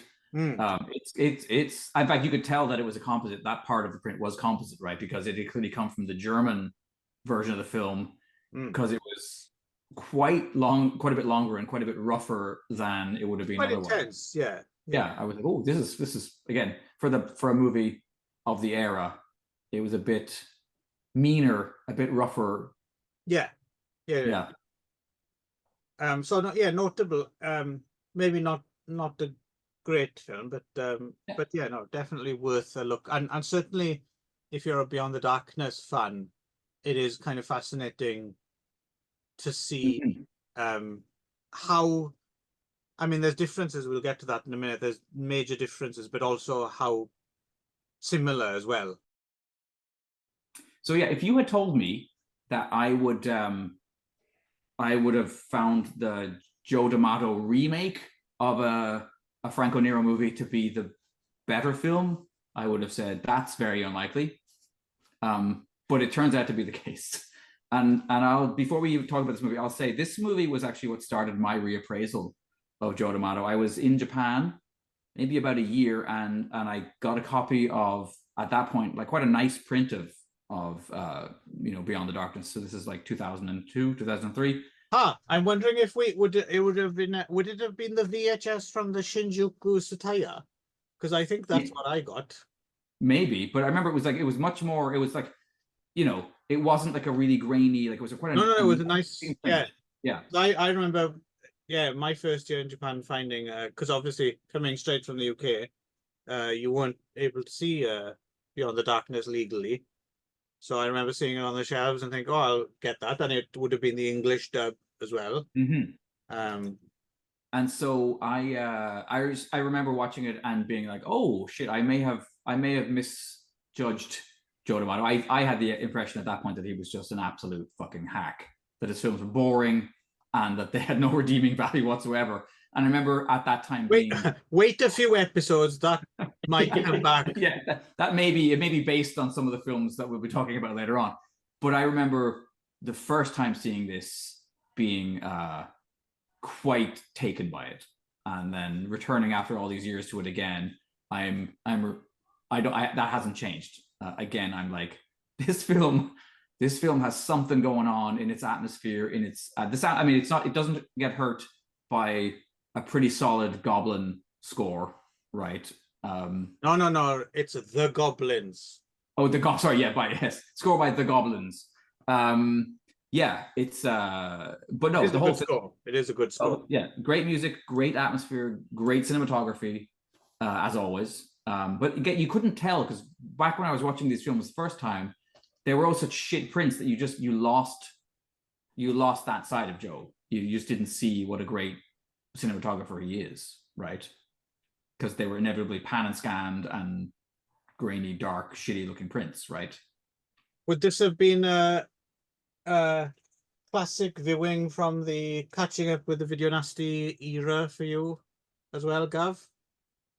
Well, first time I saw it was like a cut version, like that came out on the UK video, and everything had been cut. And I didn't really like it all that much. I mean, I think if you see like strips of all the obscenity and things like that, I don't know. I've never really gotten along very well with this film.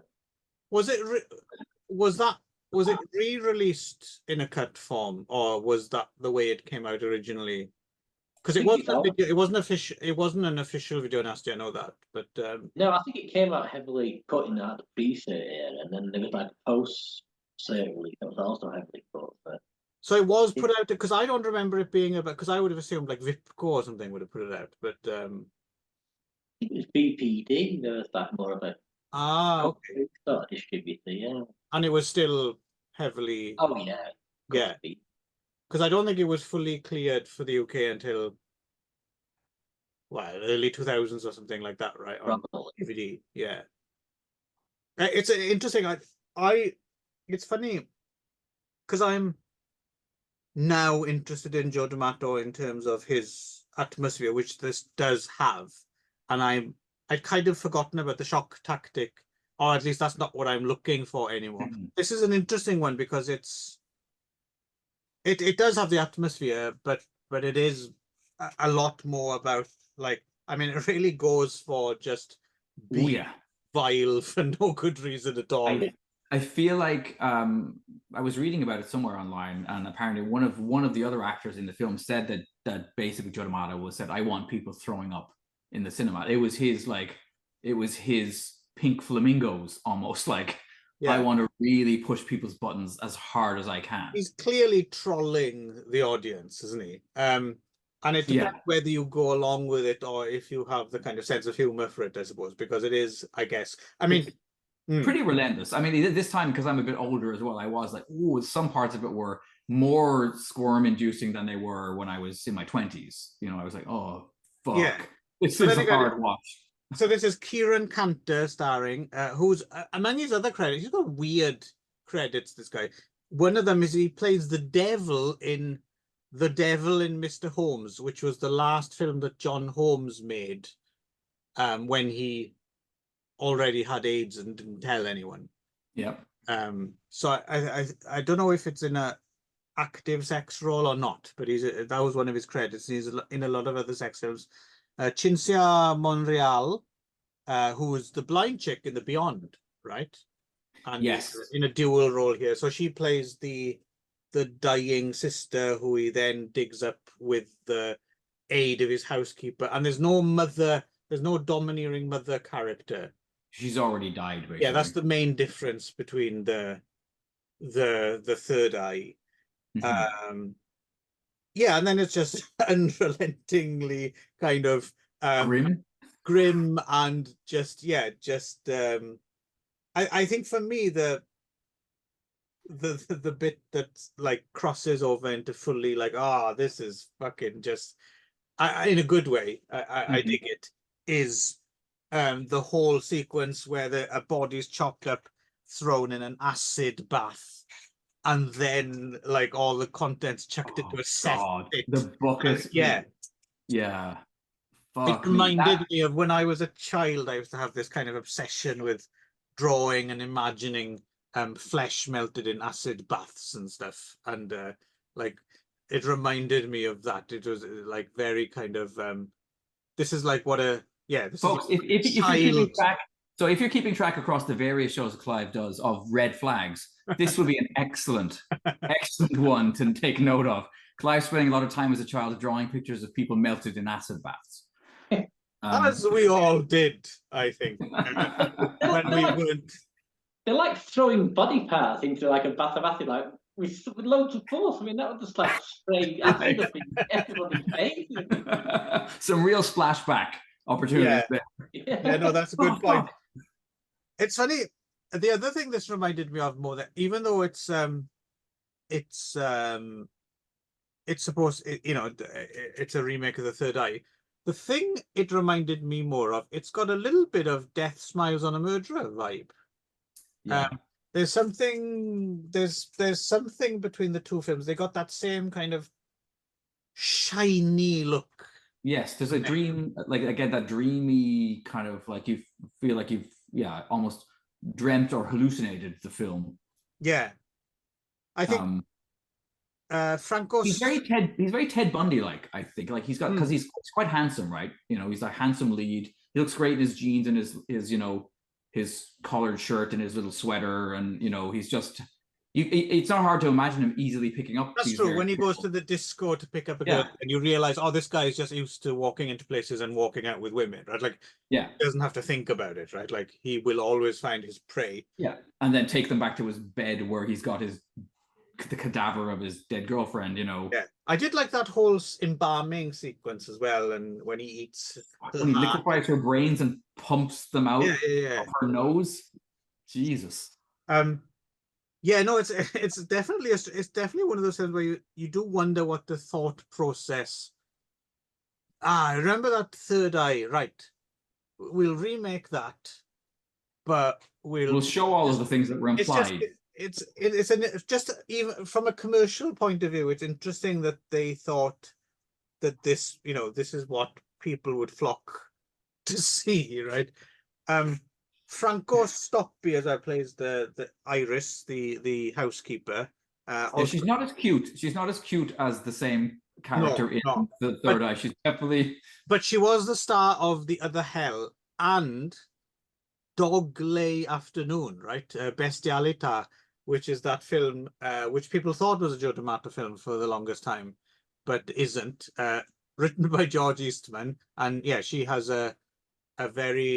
she gets on very well indeed, let's say, with a Doberman, right?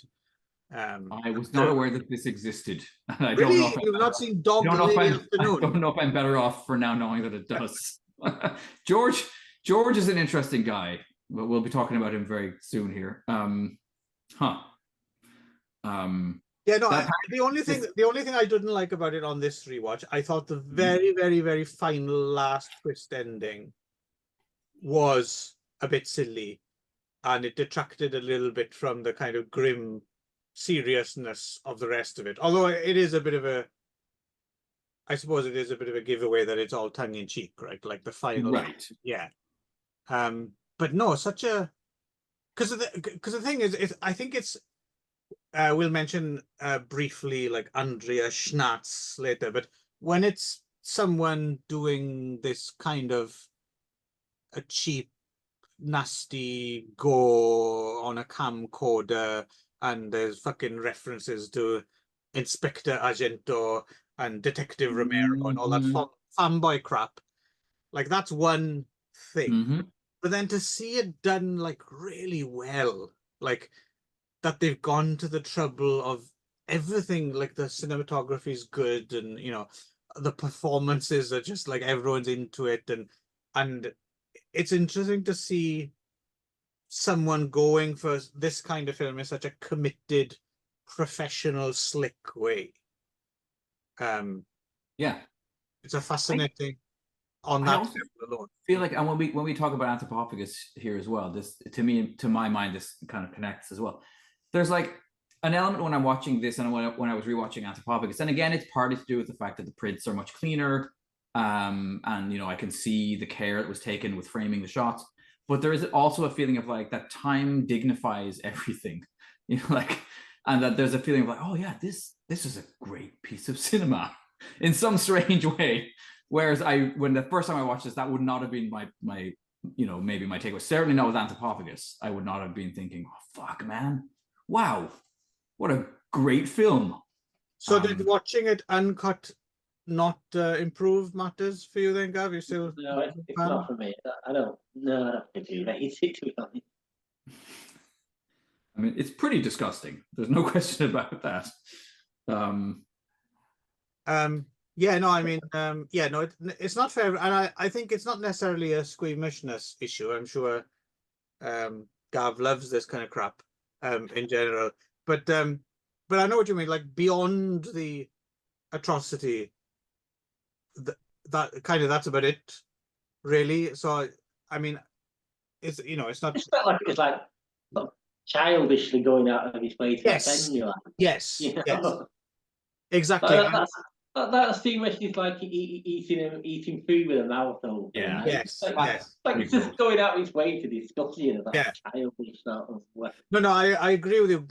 Usually, I would agree with you guys. This kind of, yeah, childish shock tactic stuff kind of rubs me the wrong way. Just because there's nothing else to it. There's no substance or anything, and it just seems. But yeah, for the reason, just because it's so well done, it's such committed, I find it, if not a great film, just fascinating that it exists, if you see what I mean. In this state, that, yeah, that is not just a, you know, like a cheap direct-to-video thing. I always remember years ago when Pink Flamingos was re-released cinemas. It showed at the University Theatre that I was going to, and my friend Paul was like, "Oh, we got to go," and I'd never seen it before, so seeing it on the big screen for the first time was, you know, a good way to see it. And Paul had brought a 6-pack and proceeded to like slam them right near the beginning of the film, right? And he'd seen the movie several times before, but on the big screen, and it got to the singing asshole part, and like that projected that big, and you know, and I watched him like literally turn green, and I remember thinking like, yeah, like it still works, like it's, and I would imagine seeing this on the big screen would be something. That has to be a pig, right? The scene where they open her up, and like it can't be special effects. It's far too, yeah, it is a pig, convincingly, you know. Yeah. Although one of the things I find most disturbing, oddly enough, is the obviously real. There's a taxidermied baboon hanging from the ceiling. Yep. Yeah, we've totally forgot to mention that he's a taxidermist. Yeah, in both versions. Yeah, right. Yeah. He does. Anyway. Yeah, he literally stuffs. He has a corpse bride basically. So and, yes, so onwards. So this was my particular. You mentioned it actually, so I'm wondering if you had a similar experience. But this was my personal epiphany of this episode. Anthropophagus, the beast. Now, does that come before? So is Cecil Nero the last one we're doing then? Yes. Okay, all right. Because I was looking at this, and apparently Cecil Nero was shot in March to May of 1980. Then Anthropophagus was out in May. So it must have been, and I thought so too, because we got a whole bunch of other Dominion Republic films coming up. So I assumed it must have been shot at the same time. Now it's entirely possible maybe the Dominion Republic lot we'll get to next was actually all filmed before Anthropophagus, Okay. maybe and released later. But for this show, we're doing Anthropophagus. Okay, sure thing. Yeah, aka the Savage Island, aka Man-Eater, the Zombies Rage, the Grim Reaper. Yep. So I think I saw it under that title first. Yeah, so plot pretty easy. Thin at best. Tourists in Greece, although it's filmed in Greece and Italy apparently, which I didn't realize. Go off to some island, find it's abandoned. George Eastman turns up and eats them. Not just George Eastman, but George Eastman with his hair shaved back and covered in what looks like wet oatmeal. And it turns out it's because he was once shipwrecked or something and was forced to eat his family, right? His wife and daughter to survive. So he got the taste for cannibalism and now he again, I'm not quite sure why the rest of the island has he eaten everyone? Have they run away? It's hard to say. It's not strong on plot because there seems to be maybe some kind of curse or something as well. But anyway, that's the plot, right? More or less. And stars Tisa Farrow as in her last film, right? She retired after this to become a nurse. Okay. And so she's Mia Farrow's younger sister, right? Sister. Yeah. I don't know if Woody had his eye on her. Probably. But, yes, and this was a video nasty in the UK. So this is my story with this, and then I'll be interested to see how you both. So notorious video nasty, right? Like, so when I was a young man, one of the first, one of those titles, those, you hear it spoken about in Dark Side magazine and stuff like that. And you're like, oh, I got to see this Anthropophagus. A man eats his own guts. Sounds cool, right? And you're expecting. Plus, as well, after you've, because things like amazingly Brain Dead and stuff like that got released and cut. So, and I'd seen things like Reanimator and stuff like that. And so it wasn't as if I'd never seen gore before. But then you hear about this stuff which is still banned to this day, and you're thinking, well, now this is going to be this is going to be the real stuff. This is when you're behind the bike sheds and you've just heard the place in Japan where you can get your dick transplanted, and also you got to see Anthropophagus. People handing chopper around as well, paperbacks, right? And finally get a bootleg. I think it must have been me and Darren. Finally got bootleg Anthropophagus. Sit down. What the fuck is this boring? Fucking people wandering about an island. Yep. There's maybe 2 gore scenes that last all of a few seconds. Get the fuck out of here. What a fucking letdown, disappointment, right?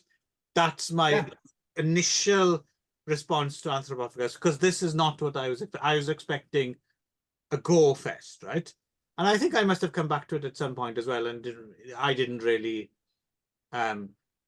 Watching it this time, it was like a totally different. Again, seeing it cleaned up and everything, it's like, oh yeah, if you don't expect gore, this is quite an atmospheric, kind of a, the atmosphere goes a long way for this film. And the beautiful, again, it's not great or anything, but it's just, if you just take those gore scenes as just kind of punctuation, it makes a hell of a lot more sense, and it works in the way that like a Jean Roland film or maybe some of Ian Franco's more horror stuff works, right? It's just pure atmosphere, and I really got into it and I enjoyed watching it this time. It still drags a little bit, I'm not going to say that it doesn't, but I was just amazed how this has gone from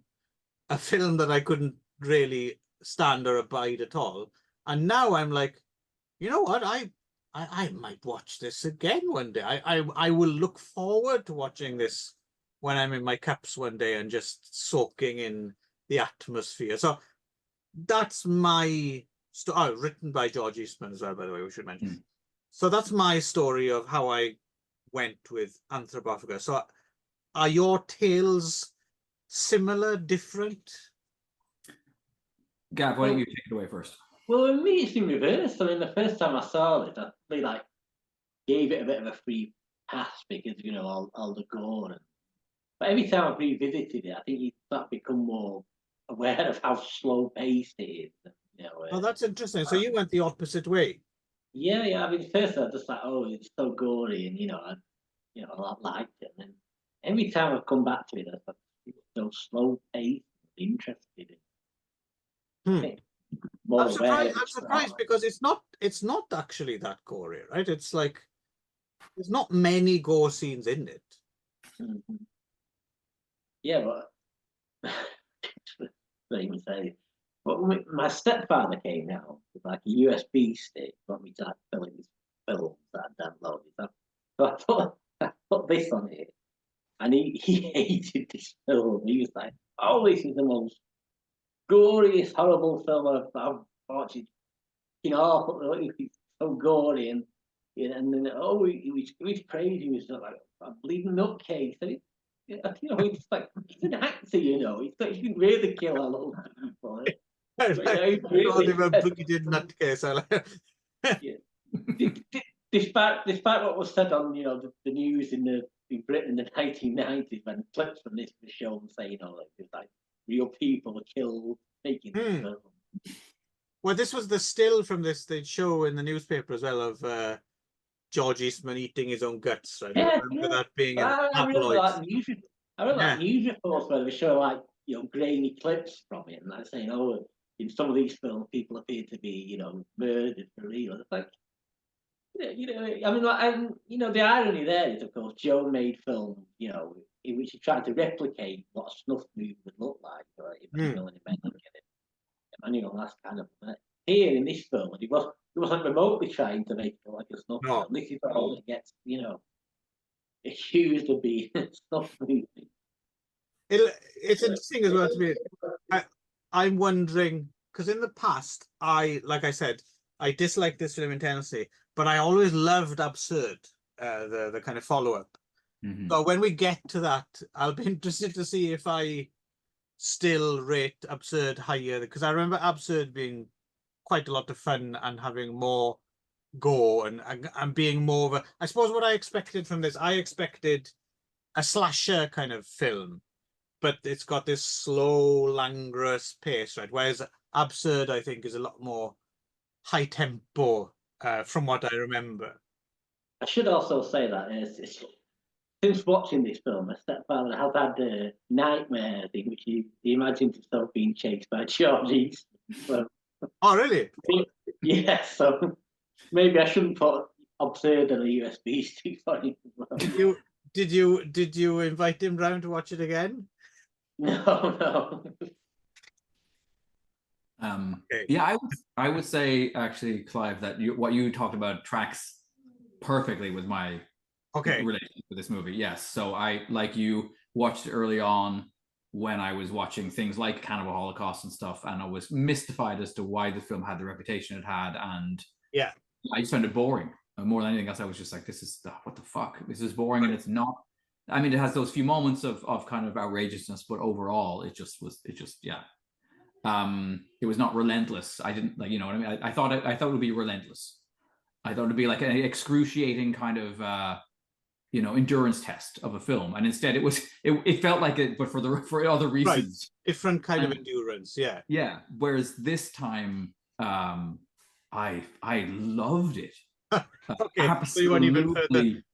There's something about it. I think it's also I forgot to write down who did it, but that music, it sounds like a fucking Mong synth or something. Yes. I think it's an ARP. I think it's an AARP. But it sounds like sometimes it sounds like circus music, like played by like on a 70s synthesizer, and then other moments it gets more kind of I don't know, fantastical, kind of like prog rocky sounding, but I think it really adds to and then the setting. I mean, this beautiful whitewashed kind of town, and it's really well done. Like there's this looming kind of sense. You feel like they're being watched. You get the sense of claustrophobia and paranoia. Well, and actually being able to see it definitely helps, right? And even though I didn't like this film as much as that, it did remind me a little bit of how the kids would say nowadays, the vibes, right? How we were vibing on Swamp of the Lost Ravens. Yes. This as well, I was like, I don't really care if the monster's not. I'm just enjoy just wandering being about in this place. kind of, and then actually, it's an interesting point as well that I think for the sequence of the film where they spend inside in a house, that's actually the least interesting bit, isn't it? Yes, there's no atmosphere. Well, there is atmosphere, but it's not the same. And I think that's probably in Italy. Again. I think that's also. I think those interiors are probably shot in Italy, and I think it suddenly it seems less Greek villagey in that it was more like Italian. But anytime it's out of doors or in that like ossuary place, I'm assuming it is with the skulls and stuff. Like, yeah, I mean, fuck. That's right near the end. There's the scene where I think Tisa Farrow ends up kind of hanging over this like well thing. Yes, and Ethan's at the bottom of it. Yeah, and I was properly like, this is nightmare fuel. Like, because it was totally when it went into dream logic, right? You're like, what's he doing there? Like, and that bit I really liked as well. I thought, it had that same like in that way that the first time I watched, there's not many horror films I've seen in my life where I was, as an adult, kind of hiding behind the sofa. But the first time I watched Texas Chainsaw Massacre, which was probably when I was 20. I remember being like, there's something wrong with this film. There's something that's getting very under my skin about this in a way that was different from most horror films. And that last segment where he's at the bottom of that pit, kind of making his way towards, and just he's like a special effect. I'm thinking maybe that's the bit that scared your stepdad, is maybe the bit in the pit. Maybe that's the bit he's remembering. That would make sense. Yeah, George Eastman being born out of a fucking watery black hole is just like a cesspit or something, or an old well, that is really good. So this film kind of has, apart from absurd, there's a couple of follow-ups or sequels or remakes or whatever. I don't know what you'd call them. I've not seen. I'm wondering if either of you have either seen Andreas Schnatz's Anthropophagus 2000. I remember hearing about it, but I don't think I saw it. I don't, because I saw his other films, the violent shit films, and I was like, I might have seen one of them. I kind of had enough of Andreas Schnatz. Although, again, that's the kind of thing that there were so many of those shot on video gore films back in the day. Now they're probably slightly more interesting, maybe, than they were when they were new. Possibly. I remember seeing Zombie 90. Is that one of these? Yes. Yes. Extreme Pestilence, right? Yes. Probably why I never saw any more of these films. Exactly. But now, the thought of watching Anthropophagus 2000, I might do. In fact, I did. I've got a copy, and if I'd have had time, I would have watched it for this. But and then, not that long ago, in 2022, we actually got Anthropophagus 2 from someone or other. Was George involved? No. Is he still alive? I'm not sure. But he lived a while, so I'm not sure. It's the also cannibalism. It keeps you young. It's like, picking your own urine, right? Have you ever seen the painting Saturn Devouring His Sons by Goya? Yes, it does look like that. I wondered if that was if that was a little art history nod from Joe and George, right? Viewers, if you haven't seen that painting, you might want to Google that. It's got a very Anthropophagus vibe. It's amazing. I went to a Goya exhibition once actually, and just seeing.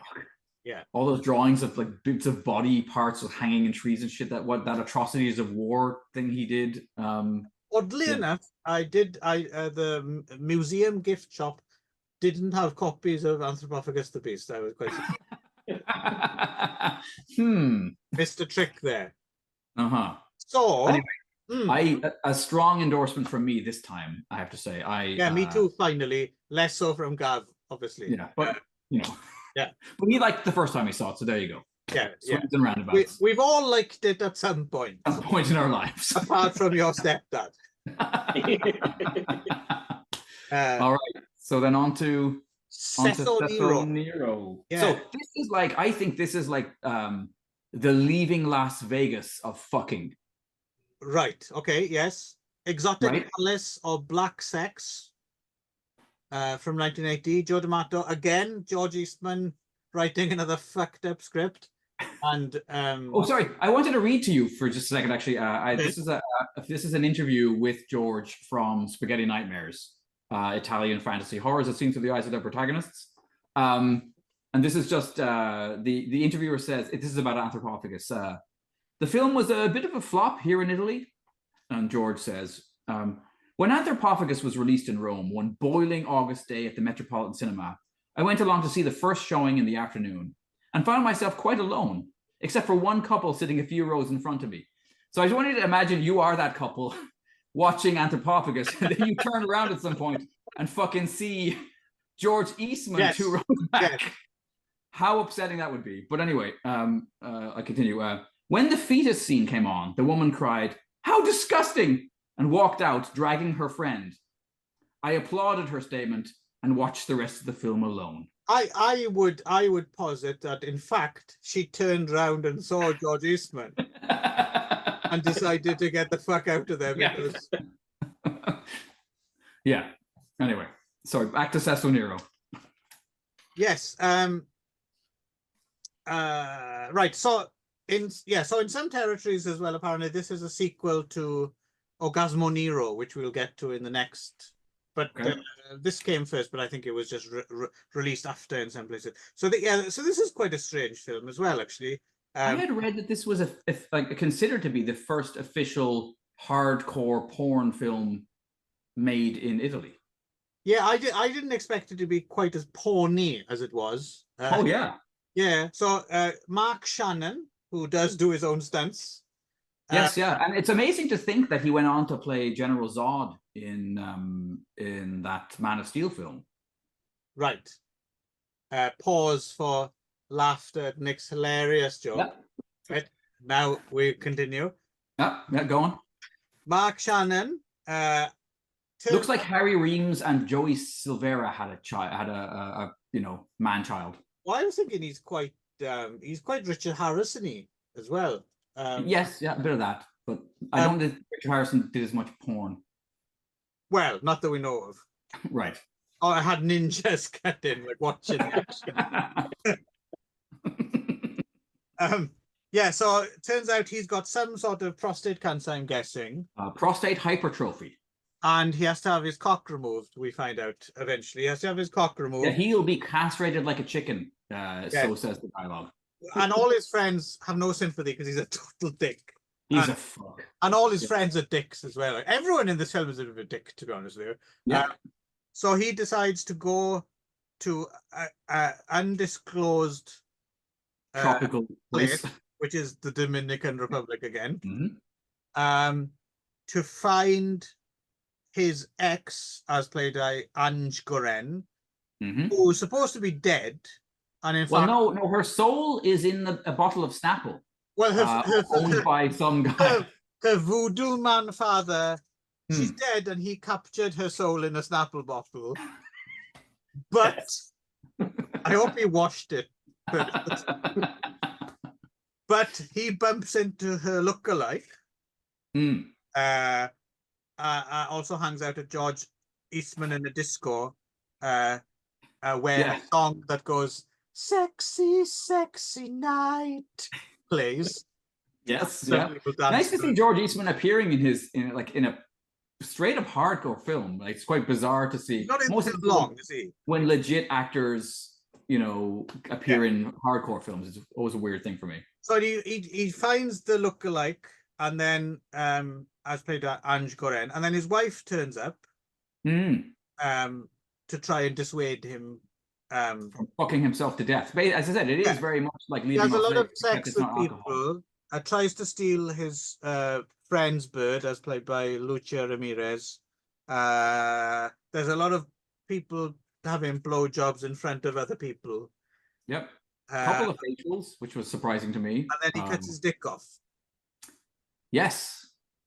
Meanwhile, there's this Nico Fedenko score, which is the main theme. Sounds like it's like played on like some kind of detuned piano or something. Like it's really lends quite a lot of atmosphere to this. Again, actually, one I'd like to see in HD, because this is a very it's all about the atmosphere above all else, really. I found this film not a great film. I don't think I'd go that far, but quite fascinatingly grim. Like, I did actually find it quite hypnotic and weird, and nowhere near as boring as I should have found it if I was a sane person. I think. As our resident sane person, Gav, did you find this one boring, or did you get on? I was sort of expecting a run-of-the-mill sex film, and this is not a run-of-the-mill sex film. When you get George Eastman to write you a book flick, you know, you expect the unexpected. Yeah. Very strange film. Sexy, sexy night. She's a lover in the sexy night. And let's not forget that in that scene, a dancer who has to be more gay than Kenneth Williams and Charles Hawtrey combined does a ridiculous dance with a woman. Turns out his name is Fernando Arcangeli, which I assume is like Fernando Archangel, who was quite a renowned gay porn star, I guess. Okay. Although in this Italian, obviously, but although in this, and did legit films as well. But anyway, I had to look him up because I was like, who the fuck is that guy? Because he's outrageous. So yeah, this, wow. So this was when I realized that I have fucking Joe D'Amato Stockholm syndrome. Because I liked this way more than I should have. You're very welcome. Thanks, Clive. Thanks. Yeah. No, I don't know why. This film is like loathsome in so many ways. He's a completely awful fucking character. Yeah, I don't know why, but I found I enjoyed it. It's very easy to watch. It's an odd, like, it's just in terms of, again, trying to get to the bottom of what the intention was, right? Like, right, okay, we need to, we got this hardcore stuff now. They've had it in the States for a few years. You can go to theaters, porno sheiks come and gone. We really need to kickstart. Let's get hardcore going, and here we go. What will get people into the theaters? What's sexy? How about a man with terminal prostate cancer going to the Dominican Republic, fucking his friends' wives. Yes, someone's being racist quite a bit of the time. Yeah, a bit of racism. Ending with a castration on the self-castration on the beach. I'm surprised they didn't get him to eat it Anthropophagus style. No, although maybe it is actually in George Eastman's original script. Probably is. Joe, you forgot to film of that end. He eaten a cock, huh? He yeah, no, in fact that scene is weirdly quite beautiful. It's got this kind of like ritual, you know, seppuku of the dick, like kneeling down in the waves, you know, the blood washing away. Yes. Which reminds me fucking detuned piano over the top of it. Which reminds me, actually, one of my favorite shots in Anthropophagus is quite near the beginning, where there's the whole bit where it's kind of like it's almost like a Jaws kind of scene, where there's the guy sitting on the beach with his big ass listening to weird electronic. Yeah, it's kind of like almost noise music. And I'm going like this, like it's a disco hit. Yeah, and then so his girl gets like jawsed basically, right, like by George Eastman. And then we don't see George, but there's a scene where like blood just keeps spraying across the sea foam as he's walking towards the guy. And it's brilliant. Like, it's a beautifully effective, creepy little scene. let's hang on. Let's just put what Nick said through the hyperbole machine. It's quite good. Yeah. We always want to run the hyperbole Yes, when Nick's algorithm involved. on Otherwise, anything I say. you get a bit out of control. Like you confessed yourself, you do have D'Amato home syndrome. This episode, I seem to. Yes. It'll only increase from here on out. I don't think You watch. We'll be watching. What have we got coming up? We'll be watching Porno Holocaust or something, and Nick will be. This is the finest. It's the Sistine Chapel of ping pong ball eyes native cock rape murder films.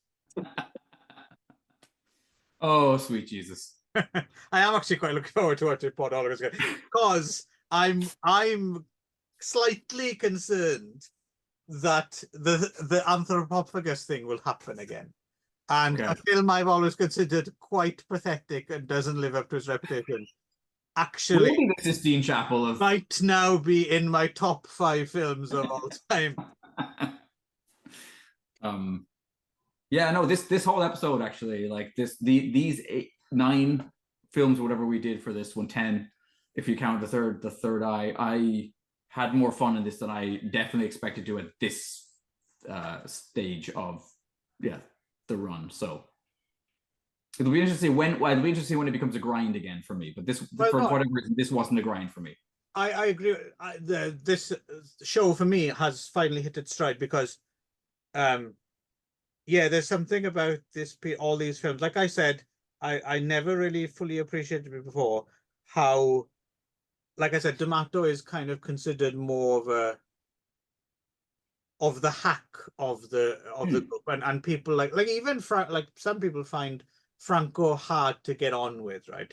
But because he does have those recurring obsessions again and again, and the whole thing about how he riffs on things like jazz and stuff like that, even he has, and thanks to these 2 books, he has kind of finally got a certain level of respectability, no matter how much of close-ups of Lena Romay's glittery twat is in his filmography, right? But I feel as if D'Amato is still a little bit considered like beyond the pale. Well, yeah, but more than that, also just the crass kind of commercial. But that's partly his own fault. Non-arty. In as much as he spoke that way all the time about himself. I'm sure he's the last person who would, he's kind of, but on the strength of some of these films here, there's something personal seeping through. It's too much of a coincidence, I think, that, and it is of a different flavor. It's not Franco, it's not Roland, no. It's it's not Larraz. It is its own. It's Regia di Joe, like I said. Yes, it's too late to change the title now. Okay, sorry. Yeah. Yes. Anyway, we shall be back in another month with another. How many have we got now? I think we are back to 8 next time, unless, of course, it turns out that Erotic Nights of the Living Dead is in fact a remake of a Buzz Berkeley film or something like that. We can only hope. Yes. So until then, I think we're all just gonna eat their own guts.